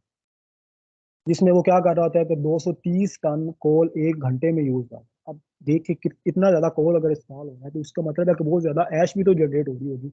तो जो ऐश हैंडलिंग और स्टोरेज सिस्टम है वो उसके फिर डिफरेंट कंपोनेंट्स है, उसका एक पूरा अलग से डिपार्टमेंट होता है ऐश हैंडलिंग डिपार्टमेंट. वो क्या होगा जी कि उसको हम जो निकल रही है उसको, ये आप नीचे देखें कि फर्नेस के बॉटम के अंदर जो ऐश आ रही है उसको वहां से निकाल के हम एक जगह पर स्टोर कर रहे होते हैं. इकोनोमाइजर के अंदर जो ऐश जमा हो रही है वहां से निकाल रहे होते हैं. फिर ईएसपी इलेक्ट्रोस्टैटिक प्रेसिपिटेटर लगा हुआ है, उसके भी आगे जाके बात करते हैं कि वो क्या करता है. ये आपको नजर आ रहा होगा जी हमारे पास एक ऐश हैंडलिंग, जो फर्नेस की बॉटम देखें, ऐश दो जगह पे आ रही है. एक ऐश जो फर्नेस बॉटम पे आ रही है, यानी कि जब कोल बर्न आउट हुआ तो फर्नेस की बॉटम के ऊपर ऐश जमा होगी. एक दूसरी ऐश जो फ्लू गैस, यानी कि जो फ्लाई ऐश जिसे कहते हैं, जो जिस तरह जो उड़ती रहती है, जो धुएं के साथ धुएं के अंदर शामिल होती है, तो हमने दोनों ऐश को निकालना होता है. जो फर्नेस बॉटम पे आ रही है उसके लिए एक अलग सिस्टम है जो कि सबमर्ज स्क्रैपर कन्वेयर लगी हुई है वहां पे, जिसे एसएससी कहते हैं. और जो दूसरी हमारी फ्लू गैस के अंदर ऐश जा रही है उसके लिए एक अलग आगे सिस्टम लगा हुआ है जिसे इलेक्ट्रोस्टैटिक प्रेसिपिटेटर कहते हैं. हम दोनों को भी डिस्कस करते हैं कि वो कैसे काम करते हैं. फर्नेस बॉटम ऐश जो होती है वो रिमूव की जाती है यूजिंग सबमर्ज स्क्रैपर कन्वेयर. क्या मतलब, ये आपको आगे नजर आ रहा होगा कि जहाँ पे ये हमारे पास एक बॉक्स लगा हुआ है, टर्मिनल बॉक्स है, इसके पीछे आप देखें एक पूरी कन्वेयर मौजूद है. ये पानी के साथ भरी होती है हर टाइम, और जो हमारे पास फर्नेस की बॉटम होती है ना वो इस पानी के अंदर मर्ज हुई होती है. ऐसा क्यों किया जाता है, ऐसा इसलिए किया जाता है कि कहीं से एयर फर्नेस के अंदर एंटर ना हो. अगर एयर एंटर होगी बाहर एनवायरनमेंट की है तो फर्नेस का प्रेशर खराब हो जाता है. तो अगर फर्नेस का प्रेशर खराब हो जाएगा तो उसका जो फ्लेम है वो लॉस्ट होने का खतरा होता है। इसलिए फर्नेस के बॉटम को भी हम पानी के अंदर मर्ज किया होता है ताकि उसका जो नेगेटिव प्रेशर फर्नेस का है वो मेंटेन रहे। तो जो ऐश है वो पानी के अंदर आती है, पानी के अंदर एक कन्वेयर लगी हुई है जो वो पानी के अंदर हर टाइम डूबी होती है। तो वो कन्वेयर बेल्ट जो होती है वो ऐश को उसमें से निकालेगी और आगे ले जाके एक स्टोरेज बॉक्स होता है जिसे स्टोरेज बिन कहते हैं, ऐश बिन कहते हैं, वहां पे जाके उसको स्टोर करेगी। और टाइमली ऑलमोस्ट मेरा ख्याल है कि 1 घंटे के बाद या 1.5 घंटे के बाद उस स्टोरेज बिन को ना खाली किया रखते हैं। तो मेंटेनेंस वाले लोग जो होते हैं वो हर टाइम उसे खाली करते हैं, उसको फिर ट्रांसपोर्ट करके एक जगह पे जाके स्टोर किया जाता है। आगे आगे जी हमारे दो मेजर काम खत्म हो गए, एक हमारा बॉयलर, एक हमारी स्टीम टरबाइन। अब पावर प्लांट के अंदर एक तीसरा मेजर हिस्सा होता है जो इलेक्ट्रिकल का हिस्सा है, जिसके अंदर हमारा alternator, step up transformer, switch yard मौजूद है। तो बेसिकली अल्टरनेटर क्या है? अल्टरनेटर क्या है जी? कि एक इलेक्ट्रिकल जनरेटर है that convert mechanical energy to electrical energy in the form of alternating current. आपको पता है कि जो अल्टरनेटर होता है उसके अंदर बेसिकली दो मेजर चीजें हैं, एक रोटर होता है, एक स्टेटर होता है। रोटर को हम प्राइम मूवर यानी कि स्टीम टरबाइन से रोटेट कर रहे हैं, स्टेटर के अंदर वो वोल्टेज को इंड्यूस करता है। वो जो वोल्टेज इंड्यूस हो रहे हैं स्टेटर के अंदर उसको हम वहां से टर्मिनल से लेके स्टेप अप ट्रांसफार्मर में ले जाते हैं, उसको स्टेप अप करते हैं और उसको ले जाके हम फीड आउट कर देते हैं, सिंक कर देते हैं अपने नेशनल ग्रिड के साथ। तो ये बेसिकली सिंक्रोनस जनरेटर होता है। The working principle of alternator depend कर रहा है Faraday's law of electromagnetic induction. Faraday law of electromagnetic induction क्या है? कि जहाँ पे भी मैग्नेटिक फील्ड चेंज होगा तो वोल्टेज इंड्यूस होगी। तो बेसिकली यहाँ पे हम जब रोटेट कर रहे होते हैं तो मैग्नेटिक फील्ड को चेंज कर रहे हैं जिससे वोल्टेज इंड्यूस होंगे हमारे स्टेटर में। जो स्पीड जो अल्टरनेटर की है उसका फार्मूला है जी n is equal to 120 F P, F by P. N क्या है? स्पीड है। एफ क्या है? फ्रीक्वेंसी है। पी क्या है? नंबर ऑफ पोल्स है। हमें पता है कि पाकिस्तान के अंदर फ्रीक्वेंसी कितनी यूज की जाती है? 50 हर्ट्ज। एफ की जगह पे हम 50 फीड करेंगे। जो मोस्टली इजीली यूज होने वाला अल्टरनेटर होता है वो टू पोल अल्टरनेटर होते हैं। क्या होंगे? जो दो पोल होंगे, एक नॉर्थ एक साउथ मैग्नेटिक फील्ड जनरेट करने के लिए। तो हम पी की जगह पे 2 पुट करेंगे तो एन जो हमारे पास निकला वो कितना निकलेगा? वो निकलेगा हमारे पास 3000 आरपीएम। तो मतलब क्या होगा कि हमारी स्टीम टरबाइन जो है वो 3000 आरपीएम के ऊपर रोटेट करती होती है। जो 3000 आरपीएम के ऊपर जो अल्टरनेटर का रोटर को रोटेट करती है जिससे हमारे वोल्टेज इंक्रीज होती है। ये डायग्राम देखें जी, साइड से ली गई एक पिक्चर है, आपको सामने नजर आ रहा होगा कि बड़ा सारा अल्टरनेटर पड़ा हुआ है, उसके आगे हमारे पास स्टीम टरबाइन पड़ी हुई है। तो ये जो से अल्टरनेटर से पीछे ये एक्साइटर है। एक्साइटर का काम क्या है जी? तो उसमें रोटर होता है उसके अंदर मैग्नेटिक फील्ड जनरेट करने के लिए तो प्रोवाइड करने होते हैं। फिर आगे क्या जी? ट्रांसफार्मर है जी। ट्रांसफार्मर क्या करता है जी? चेंज करता है AC electric power one voltage level to AC electric power at another voltage level. यानी कि हमारे पास जो साइकिल कोर पावर प्लांट के ऊपर है अल्टरनेटर जो वोल्टेज जनरेट कर रहा है वो 22 केवी का होता है, लेकिन हम यहाँ पे जो ट्रांसमिट कर रहे होते हैं वो 500 केवी है। तो मतलब क्या हुआ कि हमने 22 केवी को 500 केवी तक स्टेप अप करना है। तो जो 22 केवी को 500 केवी तक स्टेप अप करने के लिए इस्तेमाल किया जा रहा है ट्रांसफार्मर, उसे हम स्टेप अप ट्रांसफार्मर। यहाँ पे स्टेप अप ट्रांसफार्मर अगर हमने 500 केवी का बनाना हो तो वो इतना बड़ा होगा कि उसको हैंडल आउट करना बड़ा मुश्किल होगा। तो इसलिए क्या किया जाता है कि चूंकि 3 फेज होते हैं ना, red, green and yellow, red, blue and yellow, तो ये जो 3 फेजेस हैं, इन 3 फेजेस के लिए अलग अलग सिंगल सिंगल ट्रांसफार्मर रखा हुआ है। यानी कि एक फेज के लिए एक ट्रांसफार्मर स्टेप अप है, फिर एक ट्रांसफार्मर स्टेप अप है, फिर एक स्टेप अप ट्रांसफार्मर है जो कि एक एक फेज है। फिर उनको ज्वाइन करके आगे हम उसको डेल्टा कॉन्फ़िगरेशन बना के उसको आगे जो है ना ट्रांसमिट करवाते हैं। Transformer provide much needed capability of changing the voltage and current level.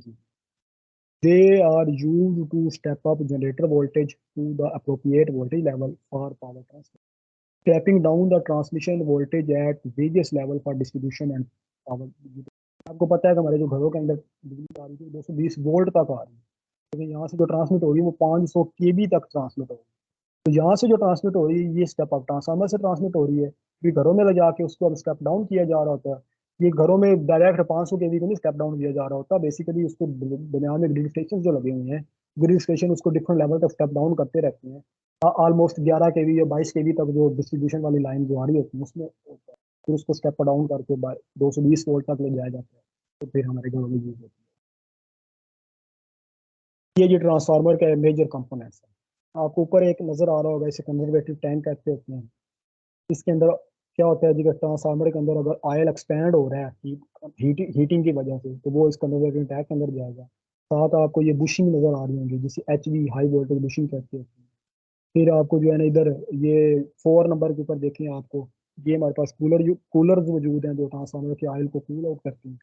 Different methods use होते हैं। फोर्स ड्राफ्ट यूज होते हैं, उसके अलावा क्या है जी, नेचुरल ड्राफ्ट होते हैं। तो ये ट्रांसफार्मर के अंदर इस्तेमाल हो रहे हैं। जनरेटर ट्रांसफार्मर क्या है जी? This is the step up transformer of high voltage capacity, this connected after the generator to step up voltage from 22 KV to 500 KV. मैंने अभी आपको बताया कि हमारे पास 22 केवी पे जनरेशन हो रही है, तो हमने उसको 500 केवी तक स्टेप अप करना है। द मेन फंक्शन, क्यों स्टेप अप कर रहे हैं हम, हमें जो 22 केवी डायरेक्ट क्यों नहीं उसको ट्रांसमिट करते, क्योंकि हमने अपने लाइन लॉसेस कम करने हैं। क्योंकि जितने वोल्टेज लेवल इंक्रीज होता जाएगा, करंट लेवल उतना कम होता जाएगा, और जितना करंट लेवल कम होता जाएगा उतने लाइन लॉसेस कम होती है। इसलिए वोल्टेज लेवल 500 केवी तक ट्रांसमिशन के लिए यूज होते हैं, ताकि करंट रिड्यूस हो जाए, करंट कम हो जाए, हमारे लाइन लॉसेस मिनिमम से मिनिमम हो। Rating of the generation transformer will be almost equal होती है जनरेटर की रेटिंग। फिर हमारे पास एक स्टेशन ट्रांसफार्मर है, यानी कि यहाँ पावर प्लांट के अंदर 3 मेजर ट्रांसफार्मर यूज हो रहे होते हैं। एक स्टेप अप ट्रांसफार्मर है, जिसमें जनरेशन में जो वोल्टेज जनरेट हुए उसको स्टेप अप करके सिंक कर दिया। एक यूटिलिटी ट्रांसफार्मर होता है, जो यहाँ प्लांट के अंदर जितनी भी इलेक्ट्रिसिटी यूज हो रही होती है उसके अंदर इस्तेमाल होता है। और एक हमारे पास स्टेशन ट्रांसफार्मर है, जिसे हम स्टैंड बाय ट्रांसफार्मर भी कहते हैं, जिसे हम स्टार्टअप ट्रांसफार्मर भी कहते हैं। ये ट्रांसफार्मर क्या करता होता है कि फॉर एग्जाम्पल हमारे पास अगर यूनिट बंद हो गया पूरे का पूरा, तो हमें यूनिट को दोबारा, हमें हमें यहाँ पे इलेक्ट्रिसिटी भी तो चाहिए, और यूनिट को दोबारा चलाने के लिए भी तो बिजली चाहिए। तो वो जो यूनिट चलाने के लिए स्टार्टअप के अंदर बिजली इस्तेमाल हो रही थी, वो हम बेसिकली वापदा से इस ले रहे होते हैं। तो वो वापदा से जिस ट्रांसफार्मर के जरिए बिजली ले रहे होते हैं, जिस ट्रांसफार्मर के जरिए हम अपनी यूज कर रहे होते हैं, उसको हम स्टेशन ट्रांसफार्मर या स्टार्टअप ट्रांसफार्मर या स्टैंड बाय ट्रांसफार्मर। फिर यूनिट ऑक्सिलरी ट्रांसफार्मर है, जिनका काम क्या है ये कि इसमें प्लांट के अंदर मौजूद जितनी भी ऑक्सिलरीज हैं, प्लांट के अंदर हमारे पास जितने भी पंप चल रहे हैं, प्लांट के अंदर हमारे पास जितनी भी यहाँ पे ऑफिस के अंदर एनर्जी यूज हो रही है, यहाँ पे एयर कंडीशनर चल रहे हैं, यहाँ लाइटिंग चल रही है, तो सारी की सारी जो एनर्जी जनरेट यूज हो रही है वो इस ऑक्सिलरी ट्रांसफार्मर से use हो रही है। ये मेरे पास आपको नजर आ रही है एक डायग्राम। ऊपर आपको नजर आ रहा होगा कि ऊपर से 3 जो है ना वो बस बार नीचे आ रही हैं, 3 फेजेस नीचे आ रहे हैं इस ट्रांसफार्मर के अंदर। तो ये क्या होता है कि हमारे पास जो जनरेशन हुई थी 22 केवी पे, उस 22 केवी को हम इस ट्रांसफार्मर,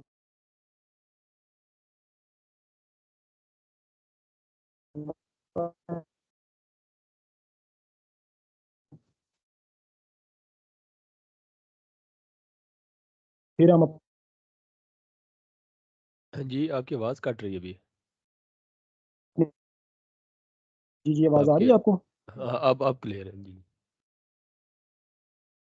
जी जी ये हमारे पास ये ऑक्सिलरी ट्रांसफार्मर का एक डायग्राम देखें आप, के 22 केवी 22 केवी पे जनरेशन हुई, उसको हम स्टेप अप ट्रांसफार्मर में भेजने से पहले उसमें से एक टैब लेते हैं, उसको हम अपने ऑक्सिलरी ट्रांसफार्मर के अंदर सेंड करते हैं। ऑक्सिलरी ट्रांसफार्मर क्या करता है कि उस 22 केवी को स्टेप डाउन करता है 10 केवी के ऊपर। फिर उस 10 केवी को हम अपने रूम्स के अंदर लेके जाते हैं, इलेक्ट्रिकल रूम्स के अंदर।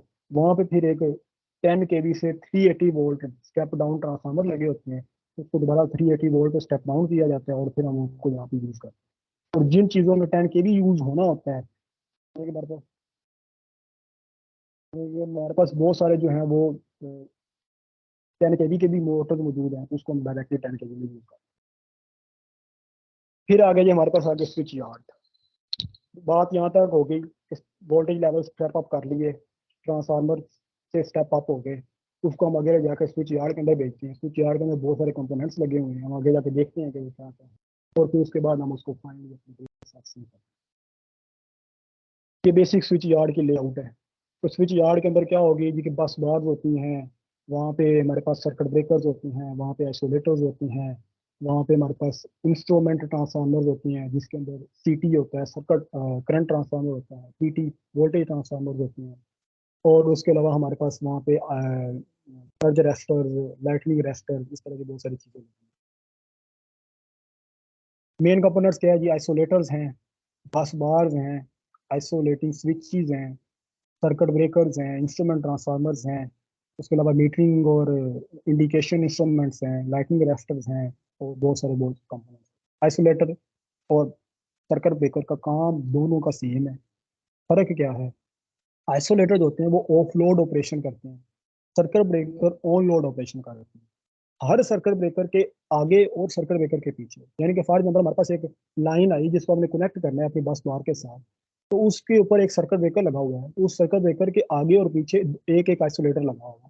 क्या होगा कि जब लोड पे चल रहा होगा, जब कनेक्ट होगा हमारा जनरेशन साइड हमारी ग्रिड के साथ, तो सबसे पहले अगर हमने कोई फॉल्ट आ गया या हमने उसको आइसोलेट करना है, तो सबसे पहले सर्किट ब्रेकर को ओपन किया जाएगा, क्योंकि वो ऑन लोड ऑपरेशन होता है। उसके बाद हम उसको मजीद अपनी लाइन को आइसोलेट करने के लिए आइसोलेटर ऑपरेट करते हैं, जो कि फिर उसको कट आउट कर देता है हमारी फीड को हमारे जनरेशन साइड से। बस बार क्या होती है?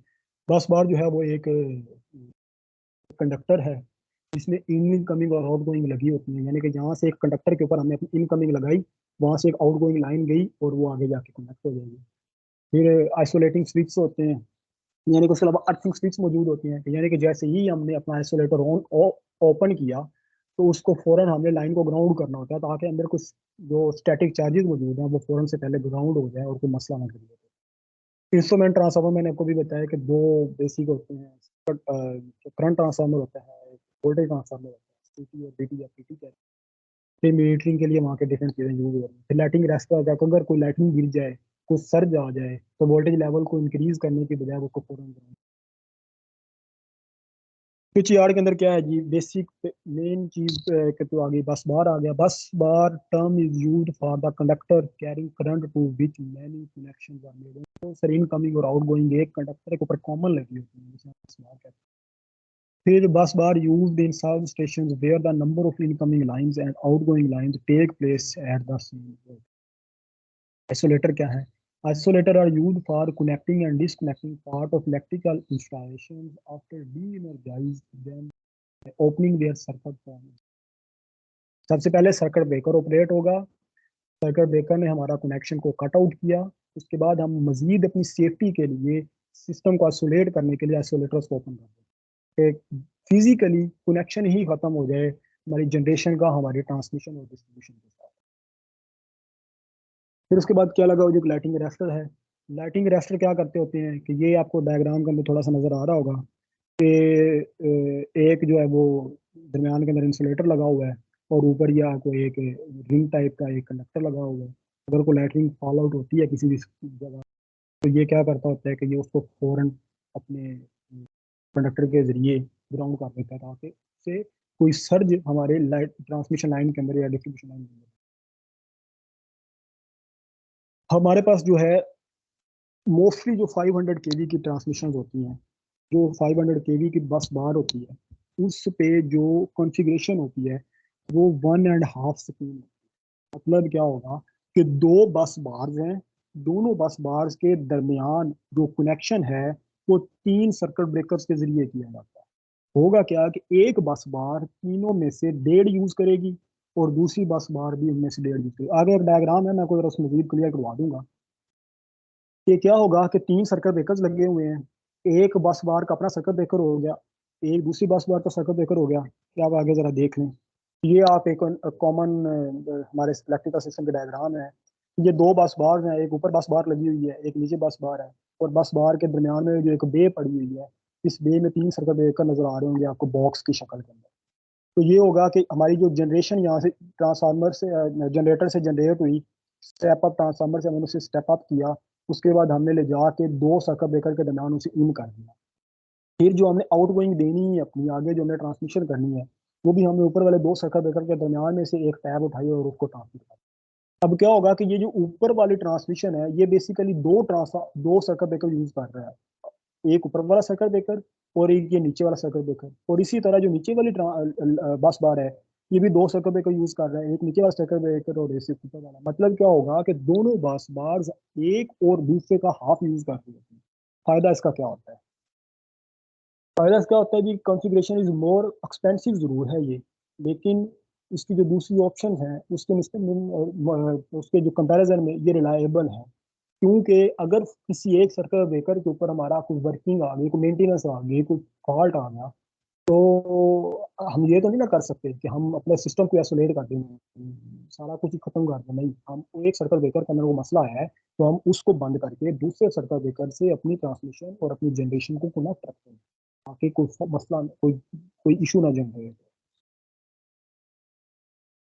अब उसके बाद है जी, ये एनवायरमेंटल फ्रेंडली कैसे है।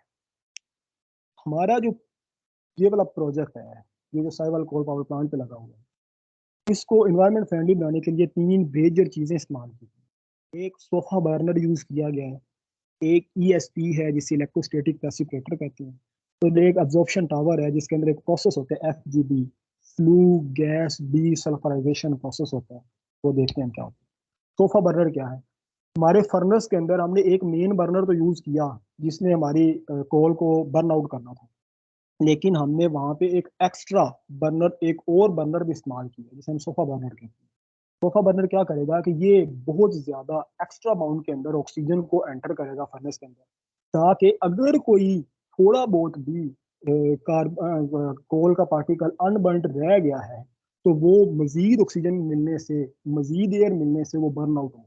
Sofa burner basically help out करता होता है बर्निंग प्रोसेस को स्पीड अप करने के लिए, और अगर बर्निंग बहुत ज़्यादा अच्छी होगी तो इसका क्या मतलब है कि हमारे पास बहुत कम नाइट्रोजन के ऑक्साइड्स जनरेट होंगे, हमारे पास बहुत कम सल्फर के ऑक्साइड्स जनरेट होंगे, और ये दो मेन कंपोनेंट्स होते हैं जो कि हमारे एनवायरनमेंट को खराब कर देंगे। इसलिए सोफा बर्नर पहला रोल अपना प्ले करेगा नाइट्रोजन के ऑक्साइड्स की जनरेशन में कमी के लिए और सल्फर के ऑक्साइड्स की जनरेशन में कमी के लिए।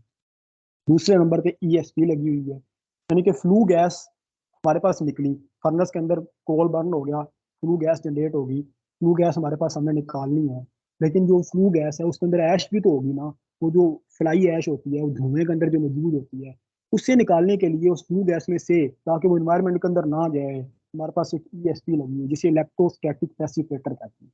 ये क्या करता है कि ये चार्ज कर देता है हमारी उस ऐश को, यानी कि फ्लू गैस जैसे ईएस में से पास आउट होगी, उसके अंदर जितने भी ऐश के पार्टिकल्स होंगे, जो फ्लाई ऐश के पार्टिकल्स होंगे, उनको चार्ज कर देगा, तो वो चार्ज करेगा खुद एक, इस ईएसपी के ऊपर पॉजिटिव चार्ज होगा, उस फ्लू गैस के अंदर मौजूद जो ऐश के पार्टिकल उनको नेगेटिव चार्ज दे देगा, और पॉजिटिव नेगेटिव चार्ज जो है वो एक दूसरे के साथ अट्रैक्ट होंगे, और ये उस फ्लू गैस में से मोस्ट ऑफ द ऐश को निकाल ले, और फिर उसको हमने अलग से ट्रांसफर कर दिया।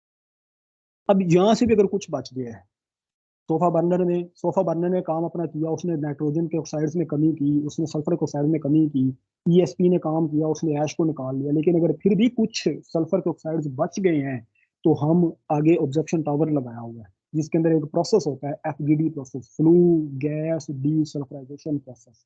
वो क्या करेगा कि वो सल्फर के ऑक्साइड्स को भी निकाल देगा। वो कैसे काम करते हैं, फ्लू गैस डीसल्फराइजेशन, ये आपको एक टावर नजर आ रहा है, ऑब्जॉर्प्शन टावर है।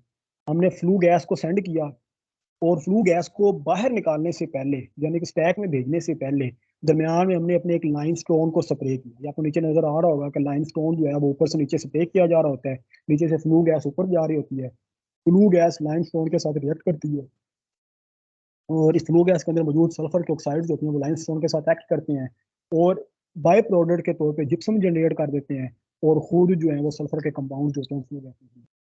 तो बेसिकली लाइमस्टोन को यूज करके हम यहाँ पे जिप्सम जनरेट कर रहे हैं, और जिप्सम को फिर आगे एक जो यूजफुल थिंग है, by product, useful by product है, उसको आगे यूज कर लिया, और जो फिर जहाँ से फ्लू गैस बाहर निकलती है उसमें जो सल्फर के कंपाउंड है वो भी आगे खत्म है। अब जी कहाँ बात आ गई जी, हम जॉब्स अपॉर्चुनिटीज और इंटर्नशिप अपॉर्चुनिटीज कैसे ले सकते हैं। 3 मेजर चीजें हैं जिनके ऊपर हमें फोकस करना होता है।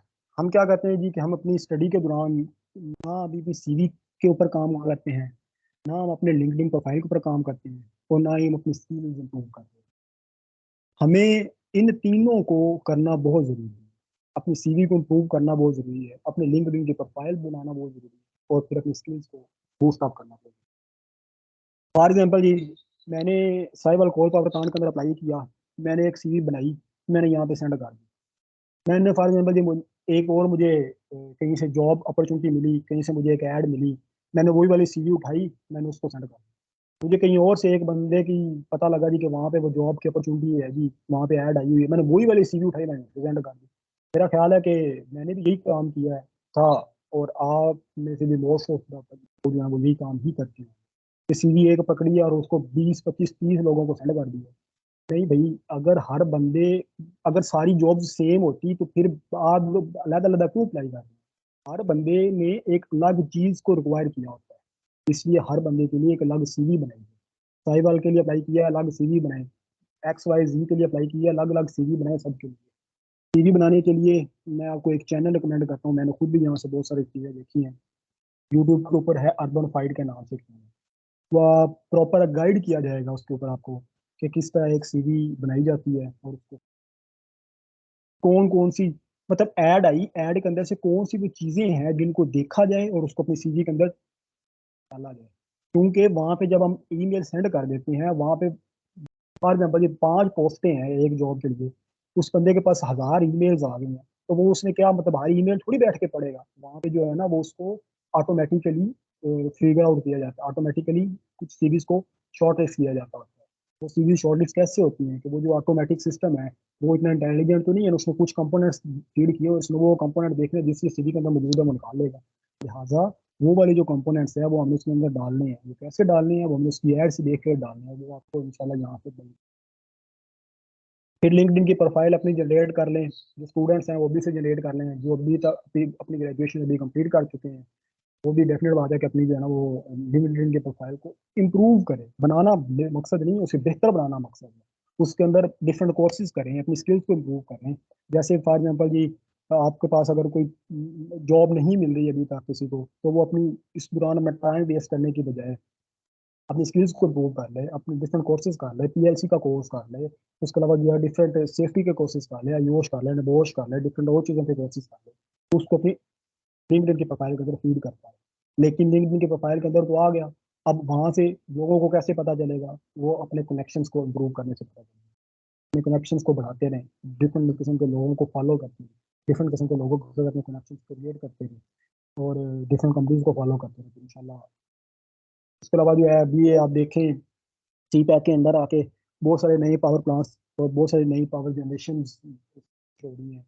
यहाँ पे है जी, कराची के अंदर है, इसके अलावा हमारे पास ग्वादर के अंदर मौजूद है, हबको के अंदर मौजूद है, लकिया लोग मौजूद है, बहुत सारे बन चुके हैं, बहुत सारे नए बन रहे हैं। अ, यहाँ पे अगर मैं बात करूँ तो चूंकि ये जो चाइनीज वेंडर है इनका आज का थोड़ा सा इशू ये चल रहा है कि कोविड, क्योंकि ये चाइना का पता नहीं इनका मसला क्या है कि ये जो है ना वो जीरो कोविड पॉलिसी के ऊपर काम कर रहे हैं। तो इसलिए ये भी पिछले जो मेरे ख्याल है 2019 से ये पावर प्लांट जो है ये लॉकडाउन के अंदर है।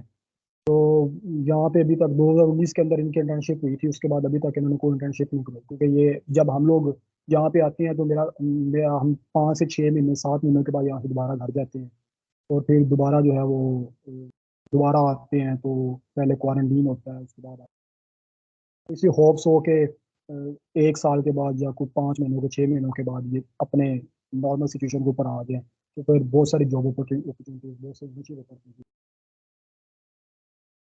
Thank you very much. किसी का कोई क्वेश्चन है तो वो पूछ सकता है।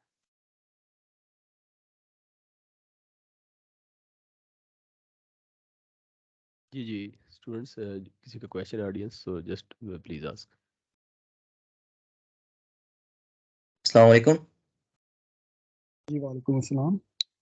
क्वेश्चन है ये, क्वेश्चन ये है कि सर जो ये आपने सब क्रिटिकल प्लांट का आपने जिक्र किया है, सुपर क्रिटिकल सॉरी सर, इसकी एफिशिएंसी कितनी है? ये सुपर क्रिटिकल जो होता है ये 40 से 42%, 43% तक एफिशिएंट होते हैं। सर ये क्या वजह है कि ये 90% एफिशिएंट नहीं है, या जिस तरह हाइड्रो है हमारे पास काफ़ी ज़्यादा एफिशिएंट है? देखें आप कि हाइड्रो में काम क्या हो रहा होता है हमारा, हमने पानी को स्टोर किया, स्टोर करने के बाद हमने उसको अपने टाइम ओवर के ऊपर जाके टरबाइन को रोटेट किया और उसको आगे चला। यहाँ पे मसला क्या आ रहा होता है कि हम जितनी भी कोशिश कर लें, हम जितना भी अपने आप को उसको इम्प्रूव करने की कोशिश कर लें, लेकिन 100% कभी भी का उसको बर्न आउट नहीं किया जा सकता अपने कोर को। तो जब हम 100% कोर को बर्न आउट नहीं कर सकते, तो इसका क्या मतलब है कि हम अपनी पूरी एनर्जी नहीं निकाल रहे, जितना हम फीड कर रहे हैं हम उतनी ज़्यादा एनर्जी तो निकाल नहीं रहे। जिसकी वजह से इसकी एफिशिएंसी उस लेवल तक नहीं पहुंच सकती। हाँ, डिफरेंट प्रोसेस हैं, जैसे सुपर क्रिटिकल है, ये हमारे पास 40 से 42% है। अल्ट्रा सुपर क्रिटिकल के प्लांट भी एक दो जगह पे लगे हुए हैं, तो उनकी एफिशिएंसी जो है वो 50% के करीब चली जाती है। तो हम इसको इम्प्रूव कर सकते हैं डिफरेंट वेज के अंदर। जिस तरह मैंने आपको पूरी अपनी प्रेजेंटेशन के अंदर बताया कि हम अपनी एफिशिएंसी को इम्प्रूव करने के लिए फीड वाटर को पहले से ही 300 डिग्री गर्म कर लेते हैं, जो हमारे पास डिफरेंट फ्लू गैस निकल रही है या डिफरेंट एक्सट्रैक्शन निकल रही है। तो ये एक हो सकता है, लेकिन मजीद इसके अंदर इम्प्रूवमेंट के चांसेस भी हो सकते हैं, लेकिन 100% कभी भी नहीं हो सकता। या क्योंकि हम प्रॉपर के वे के अंदर पूरे का पूरा जो हमारे पास कोल है उसको burn out.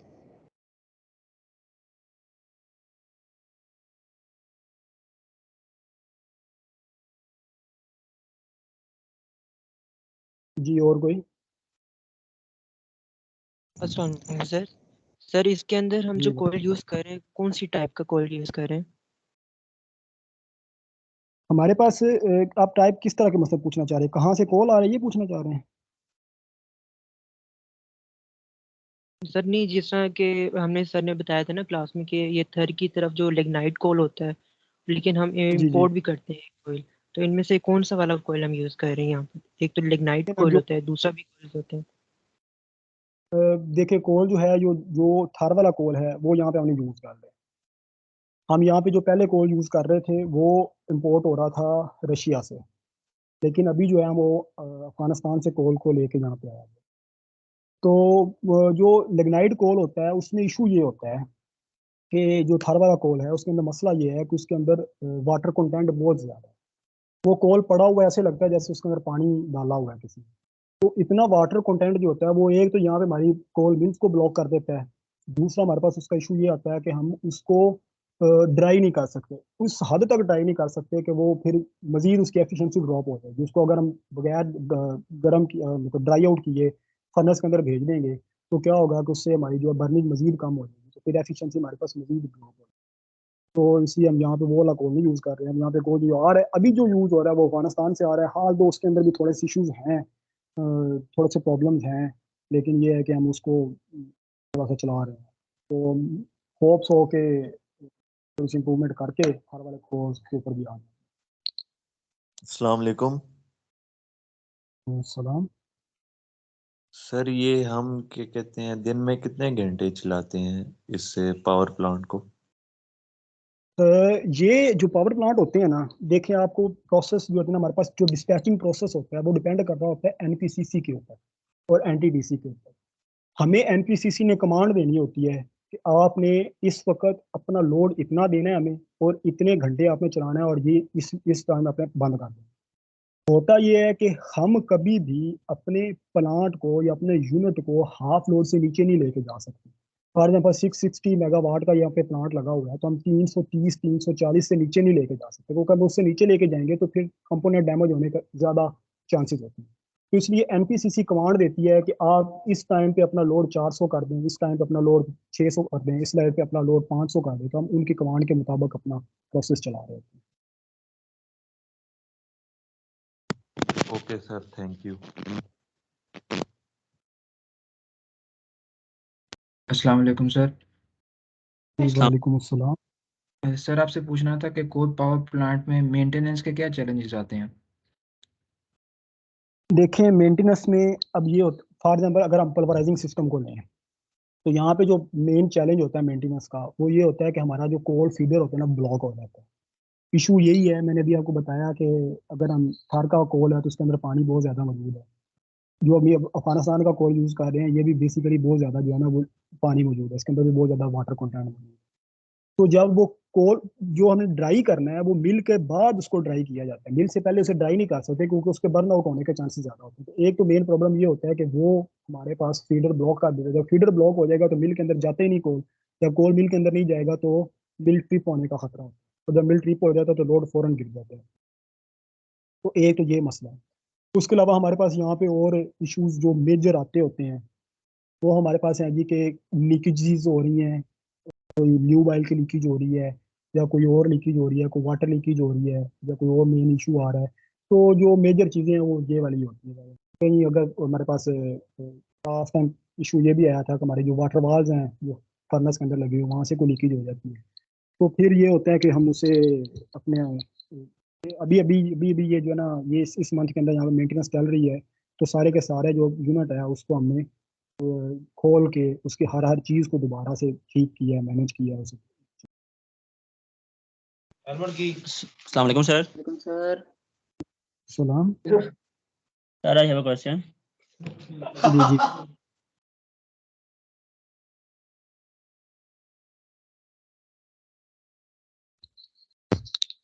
Excuse me sir. जी जी वालेकुम सलाम। कौन? सर वो आजकल हमारा कितना इलेक्ट्रिसिटी जनरेशन है, मतलब कितना परसेंट है वो कोल से पाकिस्तान में? ऑलमोस्ट जो 40% तक इलेक्ट्रिसिटी जो है ना वो थर्मल पावर जनरेशन से ले रहे हैं। तो उसमें डिफरेंट किस्म के पावर प्लांट्स लगे हुए हैं। यहाँ पे साहिवाल का एक पावर प्लांट है, लकी वालों के हैं, हबको में लगा हुआ है, यहाँ पे पोर्ट कासम पे लगा हुआ है, थर के अंदर लगा हुआ है। तो ला मिलू के जो है ना वो इससे इतना जनरेशन है। ठीक हो गया, थैंक सर मेरा सवाल है कि जैसे कि हमारा सर ये हमारे एयर प्लीज हाँ भाईजान जी। एक करके सवाल कर लें। सर मेरा क्वेश्चन है आपसे कि जिस तरह हमारे पास डिमांड बढ़ती है ना, तो हम हाइड्रो पावर प्लांट वालों से कांटेक्ट करते हैं एनटीडीसी के इस पीक आवर में, समर में खास तौर पर, कि हमारी डिमांड बढ़ गई है। तो उसके कहते हैं वो फास्ट जनरेशन होती है हमारे पास। आई थिंक उसके कहते हैं ना फास्टेस्ट जनरेशन में से हाइड्रो पावर जो है ना मेन जनरेशन है। तो क्या इस तरह कोल पावर प्लांट वालों से भी वो बात करते हैं, उसके कहते हैं कि उनसे एनटीडीसी रब्ता करती है कि हमें जनरेशन चाहिए तो आप ऐसे एट स्पॉट हमें जनरेशन दें? जी बिल्कुल सही कह रहे हैं आप। देखें, हमारी जो जब समर होता है तो हमारी यहाँ पे जो डिस्पैचिंग होती है ना वो कम करवा देती है एनटीपीसी। यहाँ पे क्या होता है कि हमारा जो प्लांट अगर फुल लोड पे चल रहा है तो मोस्ट ऑफ द समर के डेज के अंदर ये हाफ लोड पे चला जाता है। और कभी कभार तो ये करते हैं कि वो दो यूनिट है ना, तो एक यूनिट को बंद भी करवा देते हैं और एक को चला देते हैं। लेकिन जब हमारे पास ये सर्दियाँ विंटर आ रहा है आगे, अब हाइड्रो की जनरेशन कम हो जाती है। और दूसरी बात है कि हाइड्रो जो है ना वो विंटर के अंदर मेंटेनेंस के ऊपर चला जाता है। तो फिर क्या करती है कि एनपीसीसी जहाँ पे जनरेशन फुल लोड पे ले रही होती है, तो बेसिकली एनपीसीसी देख रही होती है कि जहाँ से उसे जनरेशन मिल रही है और उसका डिस्पैचिंग ऑर्डर जो है वो बेहतर है। डिस्पैचिंग ऑर्डर होता है फॉर एग्जांपल जी, जिसका यूनिट सस्ता होता है उसको डिस्पैचिंग नंबर 1 दिया होता है, फिर उसके बाद जिसका महंगा होता जाता है उसको 2, 3, 4 और 7 देते रहते हैं। तो वो ये कोशिश करते हैं कि अपनी डिमांड पूरी करने के लिए जो टॉप ऑर्डर्स वाले हैं डिस्पैचिंग प्लांट्स, उनको कॉन्टैक्ट करते हैं और उनसे जनरेशन ले लेते हैं। हाँ, अगर फिर जैसे जैसे उनको मजीद डिमांड चाहिए तो वो मजीद प्लांट से कॉन्टैक्ट करेंगे और उनसे वो लेते हैं। और दूसरी बात आपने ये कही कि ये ऑन द स्पॉट होता है, तो ये होता है कि अगर थर्मल पावर प्लांट ये वाला जो है, तो अगर हमें एनटीडीसी ने हमें या एनपीसीसी ने हमें कमांड दी है या डिमांड मांगी है हमसे, तो हम जिस टाइम पे उन्होंने डिमांड मांगी उसका 24 आवर्स के बाद उन्होंने डिमांड दे सकते हैं। तो अगर 24 आवर्स ऑलमोस्ट लग जाते हैं हमारी सारी चीज को चलाने में और फिर हमारे उस सिस्टम को ग्रिड के साथ सिंक करने में। चलें, ठीक हो गया, थैंक यू सर। जी एक बात पूछनी थी कि सर जी जी ये हम जो हमारा टरबाइन है सर, इसको हाँ हम जी मुख्तलिफ प्रेशर लेवल्स पर क्यों ऑपरेट करते हैं, लो प्रेशर, इंटरमीडिएट और हाई प्रेशर पर, ये इसकी देखिए, क्या वजह? जी जी मैं आपको बताता हूँ। जो रैंकाइन साइकिल है वो कहता है कि हमने एक साइड से अपनी बनाई, या आप दूसरी बात ये देख लेना कोई और तरीके के अंदर बताता हूँ। जो हमारे पास यहाँ पे टरबाइन लगी हुई है ना, उसके 3 स्टेजेस है ना। हाई प्रेशर स्टेज है, फिर इंटरमीडिएट प्रेशर है, फिर आगे लो प्रेशर लगा है। तो जब हमारी स्टीम जो है वो हाई प्रेशर टरबाइन में से गुजरेगी, उसको रोटेट करेगी, तो आपको पता है ना कि वो उसने अपनी एनर्जी ट्रांसफर कर दी, रोटेशनल एनर्जी में कन्वर्ट होगी, तो स्टीम का टेम्परेचर भी ड्रॉप हो गया और स्टीम का प्रेशर भी ड्रॉप हो गया। अगर हम उसको वैसे ही आगे सेंड कर देंगे तो क्या होगा कि वो जो है हमारे पास जो आगे आगे जो टरबाइन इंटरमीडिएट प्रेशर की लगी हुई है, तो एफिशिएंसी ड्रॉप हो जाएगी। हमारे पास उतना प्रेशर और इतना टेम्परेचर ही नहीं मौजूद है जो हमारे टरबाइन को रोटेट कर सके।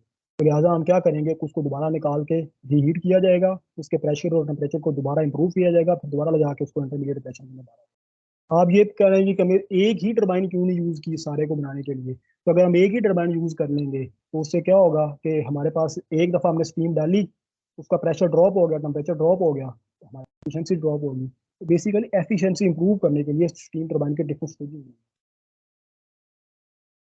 हैं। सर मेरा एक सवाल ये है कि थोड़ा सा नॉन टेक्निकल है पर सेफ्टी प्रिकॉशंस के हिसाब से, जैसे आपको पता है सर एक coal power plant nearly 60% environmental pollution का बायस बनता है, और जैसे ये जिसके अंदर सल्फर डाइऑक्साइड और जितने भी आर्सेनिक कंपाउंड्स होते हैं, तो इसके हिसाब से जो ये ऑर्गेनाइजेशन होती है, जैसे कोई भी हो गई पावर प्लांट हो गया, उसमें कौन सी कंट्री की सर्टिफिकेशन फॉलो की जाती है? क्योंकि जैसे कि ये पावर प्लांट्स किसी भी सेफ्टी प्रिकॉशंस के बगैर तो चल नहीं सकते, इनको कोई ना कोई सर्टिफिकेशन या कोई ना कोई सा डॉक्यूमेंटेशन प्रूव करनी होती है, जैसे आईएसओ स्टैंडर्ड्स है, तो इनमें कौन से फॉलो किए जाते हैं और एनवायरमेंटल्स की कौन सी चीज़ों को देखा जाता है? देखिए ये हमारे पास प्लांट लगा हुआ है, पावर प्लांट, ये हमारे इंटरनेशनल स्टैंडर्ड जो हैं एक सर्टेन लिमिट दी हुई है कार्बन डाइऑक्साइड एमिशंस की, सल्फर एमिशंस की, नाइट्रोजन के एमिशन की। तो हम यहाँ पे कोशिश कर रहे हैं कि और उससे पूरा भी उतर रहे होते हैं कि अपनी उस जो लिमिट है उसको अचीव भी कर रहे हैं, उसको मीट भी कर रहे हैं। मीट करने के लिए मैंने आपको अभी बताया भी था कि हम डिफरेंट चीज़ें यूज़ कर रहे हैं। हम प्रेसिपिटेटर यूज़ कर रहे होते हैं उसको निकालने के लिए, हम एफजेडी यूज़ कर रहे हैं, फ्यूल गैस डीसल्फराइजेशन कर रहे हैं, हम सोफा बर्नर्स यूज़ कर रहे हैं। तो उन सारों को निकालने के लिए हम जो है ना वो अपने वो एट द एंड जो हमारी फ्लू गैस निकल रही होती है यहाँ से, उसके अंदर मिनिमम मिनिमम सल्फर के ऑक्साइड होते हैं और मिनिमम से मिनिमम हमारे पास। ठीक है सर, क्योंकि सर मैं एक ऑर्गेनाइजेशन स्टैंड पॉइंट से देखना चाहता था कि क्योंकि जब ये सर्टिफिकेशंस फॉलो की जाती हैं तो एक मतलब इस चीज़ को चेक एंड बैलेंस भी रखना पड़ता है इसका ईयरली कि आपकी इमिशंस कितनी हो रही हैं वो सारा कुछ, क्योंकि ये काफ़ी एक बड़ा एनवायरमेंटल फैक्टर बनाता है कोल पावर प्लांट, तो इसलिए मैंने पूछा कि ऐसे कौन से सर्टिफिकेशंस फॉलो करता है ये। Thank you sir.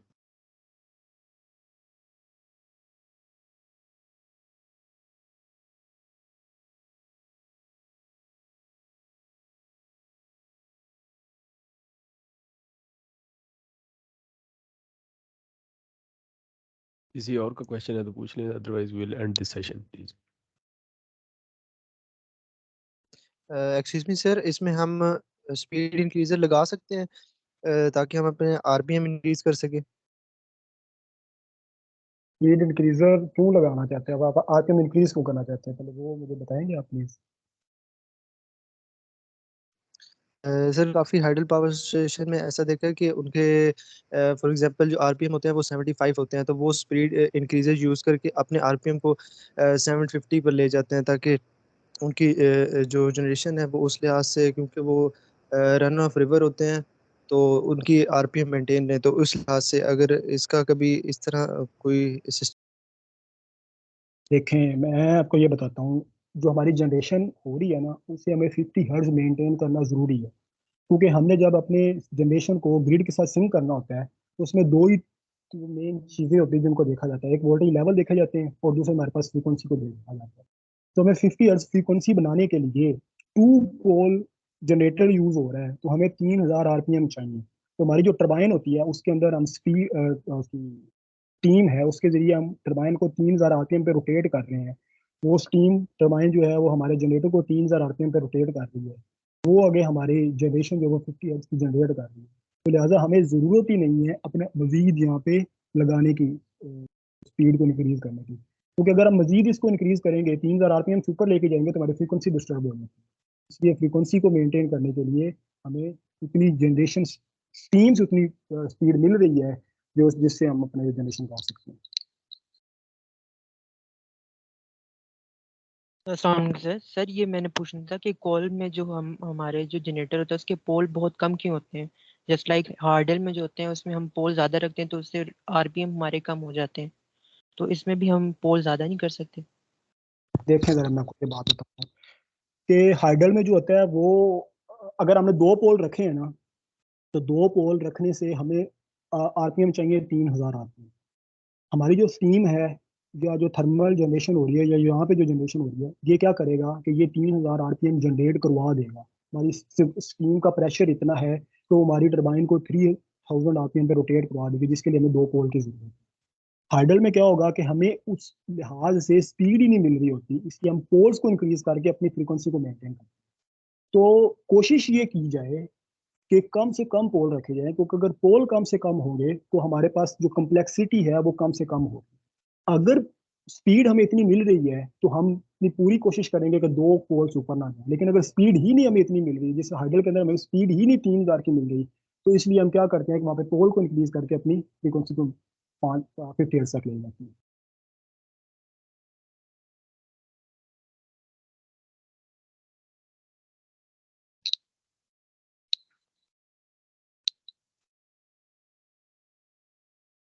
जी, किसी का सैयद हैदर हुसैन क्वेश्चन है तो पूछ लें, किसी और का भी है तो पूछें, otherwise we are sir ending this ये सेशन। सर ये कूलिंग सर टावर की क्वेश्चन हाइट सर क्या ये है? जो कोल सर ये जो कोल आप यूज कर रहे हैं सर, ये इम्पोर्टेड है कि इधर से लेके आते हैं? ये जी हम अभी अफगानिस्तान से ले रहे हैं कोल, इससे पहले हम रशिया से ले रहे थे। थार का कोल हम यूज़ नहीं कर रहे अभी, क्योंकि उसके अंदर वाटर कंटेंट बहुत ज़्यादा है, जो बहुत सारे प्रॉब्लम्स यहाँ पे लेके आ रहा था। यहाँ पे अफगानिस्तान के कोल से में बड़े इश्यूज हो रहे हैं, क्योंकि अफगानिस्तान के कोल के अंदर भी वाटर कंटेंट ज़्यादा है एज़ कम्पेयर टू रशिया के कोल से। तो उससे ये होता है कि एक तो हमारी एफिशिएंसी ड्रॉप हो जाती है, क्योंकि वाटर कंटेंट अगर कोल का ज़्यादा होगा तो बर्निंग के अंदर मसला होता है। इसके अलावा हमारे पास कोल फील्डर ब्लॉक होने के बड़े चांसेस होते हैं, कोल मिल ब्लॉक होने के बड़े चांसेस होते हैं। तो इन द फ्यूचर अगर हम कोशिश कर रहे हैं कि यहाँ पे अपने कोल मिल्स और फीडर्स को इम्प्रूव किया जाए, तो उससे हम थार के कोल पे शिफ्ट हो सकते हैं। फिलहाल अभी तक अफगानिस्तान। सर अभी वो बताया गया था कि 2 जगह से इंपोर्ट करते हैं, एक इंडोनेशिया से करते हैं, एक साउथ अफ्रीका से करते हैं, तो अफगानिस्तान को तो सर ने नहीं बताया था, तो ये थोड़ा नहीं। ये जो अफगानिस्तान से कोल इंपोर्ट होना शुरू हुआ है, ये ऑलमोस्ट मेरा ख्याल है कि 2 माह या 3 माह हो गए हैं हम अफगानिस्तान से इंपोर्ट करते हैं। इससे पहले इंडोनेशिया से, साउथ अफ्रीका से और रशिया से इंपोर्ट होता था। तो चूंकि वो बहुत ज़्यादा महंगा पड़ रहा था, गवर्नमेंट ने जो है वो प्रेशराइज किया इन्हें, और हम जो है ना वो यहाँ से अभी अफगानिस्तान से इंपोर्ट कर रहे हैं। इन द फ्यूचर में भी हम सर आपने सर जिस ये तरह कहा जो कि थर का कोल है सर, इसको किस तरह हम यूज में लेके आ सकते हैं? कि आपने कहा कि वो इतना इफेक्टिव नहीं है, तो इतना ज्यादा फिर हमारे पास कोयल है तो हम उसके रिसोर्सेज को कैसे अच्छी तरह यूज कर सकते हैं? देखिए, ये थार के कोल में ना जो इशू यहाँ पे आना है या आ रहा है ना, बेसिकली प्रॉब्लम ये है कि इन्होंने जो अपने चाइनीज जो है ना, जिन्होंने ये प्लांट लगाए हैं सीपैक के अंदर, इन्होंने डिजाइन जो किया है ना वो यहाँ पे लोकल कोल के हिसाब से डिजाइन ही नहीं किया था। इन्होंने डिजाइन ही अपने इंटरनेशनल कोल के हिसाब से किया हुआ है। तो अगर हम लोकल कोल को यहाँ पे यूज करते हैं तो प्रॉब्लम्स कुछ ये होते हैं कि फर्नेस के अंदर जाके कोल की बर्निंग का इशू आ जाता है। तो कोल बहुत ज्यादा गीला है, फर्नेस के अंदर वो बर्न आउट नहीं हो रहा, एफिशिएंसी ड्रॉप हो रही है, प्रॉब्लम्स आ रहे हैं। उसके अलावा जो है ना फर्नेस के लाइफ रिड्यूस हो रही है। उसके अलावा क्या है जी, कोल फिल्टर ब्लॉक हो रहे हैं। अगर कोल फिल्टर ब्लॉक हो रहे होते हैं तो यहाँ में बड़ा इशू होता है। तो अगर कोल फिल्टर चलते चलते ब्लॉक हो जाए, कोल नीचे जा ही नहीं रहा, तो फौरन से पहले जो है ना फ्लेम लॉस्ट होने का खतरा होता है। अगर फ्लेम एक भी लॉस्ट हो जाए तो पूरे का पूरा प्लांट फौरन बंद हो जाता होता है, क्योंकि इनकी आगे प्रोटेक्शन इस तरह की लगी हुई है। तो अभी भी गवर्नमेंट के प्रेशराइज करने पे चाइनीज ने जो है वो अफगानिस्तान से कोल लिया है। और दो उसके अंदर भी वाटर कंटेंट बहुत ज़्यादा है, उसके ऊपर ये ट्राई आउट कर रहे हैं कि उसको ड्राई करके बहुत ज़्यादा कोशिश करके टेम्परेचर को इम्प्रूव करके उसके अंदर भेजा जाए फर्नेस के अंदर। और इन दी फ्यूचर कह रहे हैं कि हम थार के कोल पे आएंगे अपने फीडर्स को इम्प्रूव करके, अपने फीडर्स के अंदर मॉडिफिकेशन लिया था। सर जी अफशा तारिक। सर हम सर मेरा सवाल ये था कि जैसा कि आपने कहा कि हम कोल इंपोर्ट कर रहे हैं रशिया से या इंडोनेशिया या साउथ अफ्रीका से, तो जाहिर सी बात है उसको पोर्ट पे आता होगा, उसके बाद फिर वो ट्रांसपोर्ट होके साहिवाल कितना दूर है पोर्ट से। तो इससे बेहतर ये नहीं था कि आप सिंध के किसी इलाके में लगा देते जो करीब ही पड़ता? और दूसरी बात ये कि साहिवाल जैसे जरखीज ज़मीन पे इन्वायरमेंटल इम्पैक्ट से भी बचाया जा सकता। जी, बात तो आपकी बिल्कुल ठीक है कि हम जो है ना उसे करना चाहिए था इस तरह की कोशिशें, लेकिन अब मसला ये है कि ये सारे होते हैं पॉलिटिकल काम। उस वक्त आपको पता है गवर्नमेंट थी हमारे पास नून लीग की, तो उन्होंने यहाँ पे लगवा दिया कि इस एरिया को जो है ना वो इलेक्ट्रिसिटी प्रोवाइड की जाए। तो अब होता ये है कि हमारे पास कोल ट्रांसपोर्ट होता ही रेल के जरिए होता है। तो यहाँ पे हमारे पास जो इन्वेंट्री पड़ी होती है कोल की, वो 25 से 30 दिन की इन्वेंट्री मौजूद होती है। तो डेली यहाँ पे कोल ट्रांसपोर्ट हो रहा है वहाँ से पोर्ट से। तो इसलिए ये अब चल रहा है, अब इसका कुछ नहीं किया जा सकता। Okay sir. जी जी अफशा तारिक।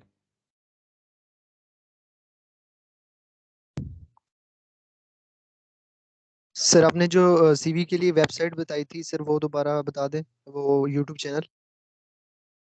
जी वो है द अर्बन फाइट के नाम से, द अर्बन फाइट। सर आपने कूलिंग टावर की हाइट क्या बताई है इसकी?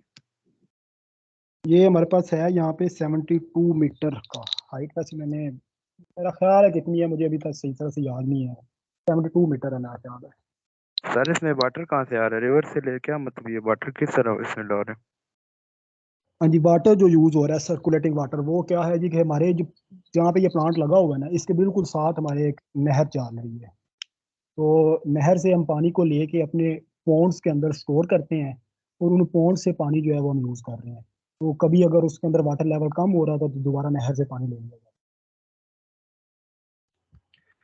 सर आपको क्या लगता है कि हमें फ्यूचर में कोल के और पावर प्लांट्स बनाने चाहिए? क्योंकि रिसेंटली एक सर आए थे यूनिवर्सिटी में ही, तो उन्होंने बताया था कि हम कोल के पावर प्लांट्स नहीं बनाते, तो हमें चाहिए कि हम कोल और हाइड्रल के बनाएं। वैसे तो ये एनवायरमेंटल फैक्टर पे आता है, लेकिन मतलब मोर एफिशिएंट और कॉस्ट भी इस पे कम है हमारी एज कम्पेयर टू अदर्स। तो सर आपको क्या इस पे लगता है कि हमें इन फ्यूचर हमें जाना चाहिए या इस पे ही रिलाई करना चाहिए जो है अभी? अब देखें, अगर हमारी डिमांड का इशू आता है कि अगर हमारी डिमांड पूरी नहीं हो रही और हमारी डिमांड कंटिन्यूसली इंक्रीज हो रही है, तो हमारी मोस्ट ऑफ यही करना चाहिए कि हमें हाइडल पे शिफ्ट होना चाहिए। क्योंकि हमारे इतने सारे हाइडल के प्रोजेक्ट्स जो चल रहे हैं वो इतने डिले हो रहे हैं या इतना उनके अंदर टाइम लग रहा है, तो उनको जल्दी से जल्दी पूरा करना चाहिए। उसका मसला ये होता है कि दो मेजर मेजर चीज़ें हैं। एक तो इन्वायरमेंटल फैक्टर है कि कोल या गैस के ऊपर जितने भी थर्मल यूनिट्स चल रहे हैं वो इन्वायरमेंट को इफेक्ट कर रहे हैं। दूसरी बात ये है कि ये बहुत ज़्यादा महंगे पड़ते हैं। अगर मैं आपको बताऊं तो ये जो हमारे पास जनरेशन हो रही है ना यहाँ पे साहिवाल कोल पावर प्लांट की, ये एक यूनिट जो है ना वो 28 रुपीज़ का यहाँ पे दे रहे हैं। तो अगर हम यही जनरेशन हाइडल से ले रहे हैं तो मेरा ख्याल है कि 2 रुपये या 3 रुपये का यूनिट पड़ेगा वो, आई थिंक सो। तो इसलिए कोशिश यही करनी चाहिए कि उस पर जाना चाहिए, लेकिन अब ये सारे पॉलिटिकल इश्यूज होते हैं और इनको वही बेहतर हैंडल कर सकते हैं। Okay sir. Sir job point of view से बता दें कि हमें ज़्यादा से ज़्यादा कोर्सेज करने चाहिए या हम डिफरेंट इंडस्ट्री में जाके इंटर्नशिप करें?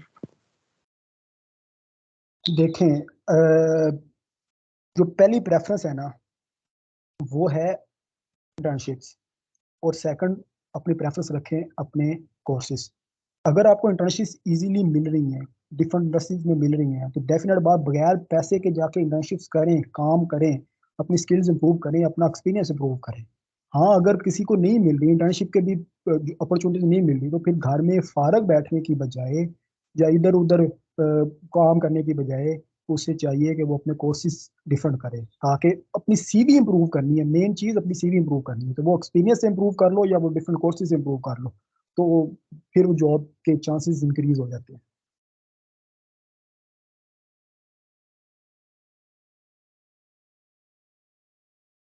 जी जी अफशा तारिक पूछ ले क्वेश्चन, और भी कोई है तो पूछ ले अभी। सर मेरी आवाज आ रही है? जी जी जी अब आ रही है। सर कूलिंग टावर का मैंने पूछना था, जो हमने पढ़ा है कि स्टील वाले भी हैं, कंक्रीट वाले भी हैं, तो इनमें से बेस्ट कौन से वाले होते हैं जो ये लोग यूज कर रहे हैं आप लोग, वो कौन से वाले हैं? और दूसरा ये कि जो फर्नेस है उसके स्टार्टअप में कितना टाइम लग जाता है, मतलब मैक्सिमम? जी, जो हमारे पास यहाँ पे कूलिंग टावर यूज हो रहा है वो कंक्रीट वाला कूलिंग टावर यूज हो रहा है। अब डिपेंड करता होता है कि पावर प्लांट की कैपेसिटी कितनी है हमारे। अगर पावर प्लांट की कैपेसिटी ज़्यादा होती जाएगी तो कूलिंग टावर भी उतना ज़्यादा बड़ा बनाना पड़ेगा। तो लिहाजा वो बड़ा जो कूलिंग टावर होता है वो बेस्ट कंक्रीट वाला ही होता है, और यहाँ पे हम सिर्फ कंक्रीट वाला ही कूलिंग टावर यूज़ कर रहे हैं। दूसरा आपने जो क्वेश्चन पूछा है कि स्टार्टअप के अंदर कितना टाइम लग जाता है, तो अगर हमें फॉर एग्जांपल ये एक टाइम पे कमांड मिल गई ना एनपीसीसी कि हमें एक यूनिट को स्टार्टअप करना है, तो उसको कोल्ड स्टार्टअप से अगर शुरू किया जाए, मतलब टेम्परेचर जो है अगर फर्नेस का वो हमारे पास 20 डिग्री 25 डिग्री या 30 डिग्री है, तो हमें उसको 578 568 571 पर लेके जाना है। तो ऑलमोस्ट 24 आवर्स लग जाते होते हैं इस पूरे प्रोसेस के अंदर सिंक करने तक। हाँ, अगर हमारे पास हॉट स्टार्टअप है, यानी कि एनपीसीसी ने हमें हमारा यूनिट बंद करवाया और बंद करवाने के बाद वो अगले ही दिन या 2 दिन या 3 दिन के बाद वो कहते हैं कि दोबारा इन्हें चला दो, तो वो दोबारा चलाने के अंदर वो ऑलमोस्ट 8 से 9 घंटे या 10 घंटे लगेंगे, क्योंकि हमारा टेम्परेचर पहले ही बहुत ज़्यादा होता है और फिर उसको टेम्परेचर अचीव करने में ईजिली अचीव हो जाता है। ठीक है सर, थैंक यू। सर इसकी कैपिटल कॉस्ट क्या हो सकती है, राउंड अबाउट कितनी होती है कैपिटल कॉस्ट? किसकी कैपिटल कॉस्ट पूछ रही है, प्लांट की? जी, कोल पावर प्लांट की। जी, कैपिटल कॉस्ट एज सच तो मुझे वैसे आइडिया नहीं है कि इसकी कितनी हुई थी, लेकिन ये है कि ये जो है ना वो काफ़ी ज़्यादा महंगे होते हैं। क्योंकि अगर मैं आपको जनरली कुछ एक आध चीज़ें बताऊं तो हमारे पास जो है वो, फॉर एग्जांपल अगर हमारे पास एक टरबाइन है, या आप ये देख लें कि हमारे पास जो है एक ट्रांसफार्मर लगा हुआ है, उस ट्रांसफार्मर के साथ एक गैस एनालाइजर लगा होता है जिसे ट्रांसफिक्स का एनालाइजर कहते हैं। तो वो ही मेरा ख्याल है कुछ 10 लाख रुपए का एक है। तो इसलिए आप थोड़ा सा ये देख लें कि मुझे एग्जैक्ट कैपिटल कॉस्ट का नहीं पता।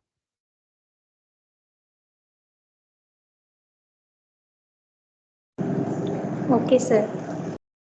जी, किसी का और क्वेश्चन है? अस्सलाम वालेकुम सर। सर मैंने ये पूछना था कि शट डाउन का कितना टाइम पीरियड होता है इसमें, अगर शट डाउन हो प्लांट में? जी वालेकुम अस्सलाम जी। शटडाउन की कमांड मिलने के बाद डी सिंक करने तक 4 से 5 घंटे लगते हैं। हमारा जो होता है ना वो जो हमने लोड जो होता है वो 5 मेगावाट पर मिनट ड्रॉप करना होता है। इससे ज़्यादा हम अपना लोड ड्रॉप नहीं कर सकते, क्योंकि इससे हमें हमारे कंपोनेंट डैमेज होने का चांसेस होते हैं। तो इसलिए 5 मिनट, अगर फुल लोड पे चल रहा है तो 5 मेगावाट पर मिनट से वो ड्रॉप हो रहा है, तो 5 से 6 घंटे में शट डाउन होता है। जो डी सिंक हो गया, डी सिंक होने के बाद उसके ऑक्सिलरीज को बंद करने में फिर वही 6 से 7 घंटे मजीद लग जाते हैं। ओवरऑल अगर बात की जाए तो 12 से 14 घंटे लग जाते हैं। सर जिस पावर प्लांट के अंदर से ट्रांसमिशन लाइंस कितनी गुजर रही हैं?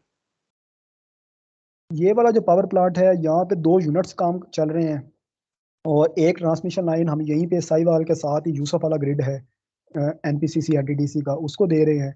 और दूसरी यहाँ पे जो ट्रांसमिशन लाइन है वो हम दे रहे हैं लाहौर को। तो बेसिकली 2 यूनिट्स में से एक ट्रांसमिशन लाइन हाई यूनिट की है, एक यूसुफ वाला ग्रिड पे जा रही है जो साहिवाल के बिल्कुल साथ ही है, और एक जो है वो लाहौर ग्रिड में जा रही है। सर कितने केवी की हैं? 500 केवी पे ट्रांसमिशन हो रही है यहाँ पे, दोनों ही 500 केवी की है।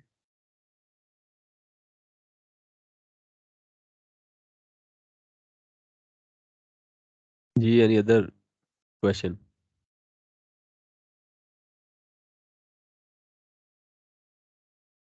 सर ये जीसीबी क्या होता है?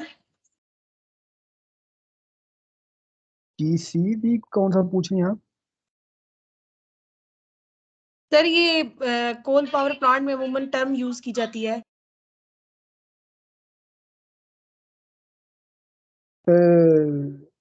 जीएसवी पूछ रही हैं आप? वो एक ग्लैंड स्टीम कंडेंसर होता है जिसे हम जीएसवी कहते होते हैं। क्या सर, यही पूछ रही थी। एक तो हमारे पास मेन कंडेंसर की बात कर ली ना हमने, तो वो क्या करता है सर। कि स्टीम जो है वो एलपी टरबाइन में थी, उसको हमने कंडेंस कर ली। एक हमारे पास होता है ग्लैंड स्टीम कंडेंसर। वो क्या करता है कि स्टीम को हमने अपने टरबाइन के अंदर डाला, लेकिन वहां से स्टीम टरबाइन से जो है उसकी लीकेज के बहुत ज़्यादा चांसेस होते हैं। तो लिहाजा लीकेज को रोकने के लिए स्टीम टरबाइन के जो एंड्स होते हैं, ये फॉर एग्जाम्पल एचपी टरबाइन से हम एलपी टरबाइन में जा रहे हैं, तो दरमियान में जो शाफ्ट है उसके के अंदर जो एंड पॉइंट हैं उनको हम सील किया जाता है। उसके लिए हमारी शाफ्ट सील यूज की जाती है, वो भी स्टीम ही होती है जो कि उसको सीलिंग कर रही होती है। अब ये जो शाफ्ट सील होती है, इस शाफ्ट सील को रिटर्न लेने के लिए हमने एक छोटा सा कंडेंसर और लगाया होता है जिसे ग्लैंड स्टीम कंडेंसर कहते होते हैं, कि वो इस स्टीम को जो है ना वो रिसीव करता है और उसको दोबारा वही काम जिस तरह मेन कंडेंसर करता है कि उसके हीट को ट्रांसफर करेगा, उसको दोबारा फिर स्टीम के अंदर कन्वर्ट करके दोबारा फिर भेज देगा उधर। जी सर।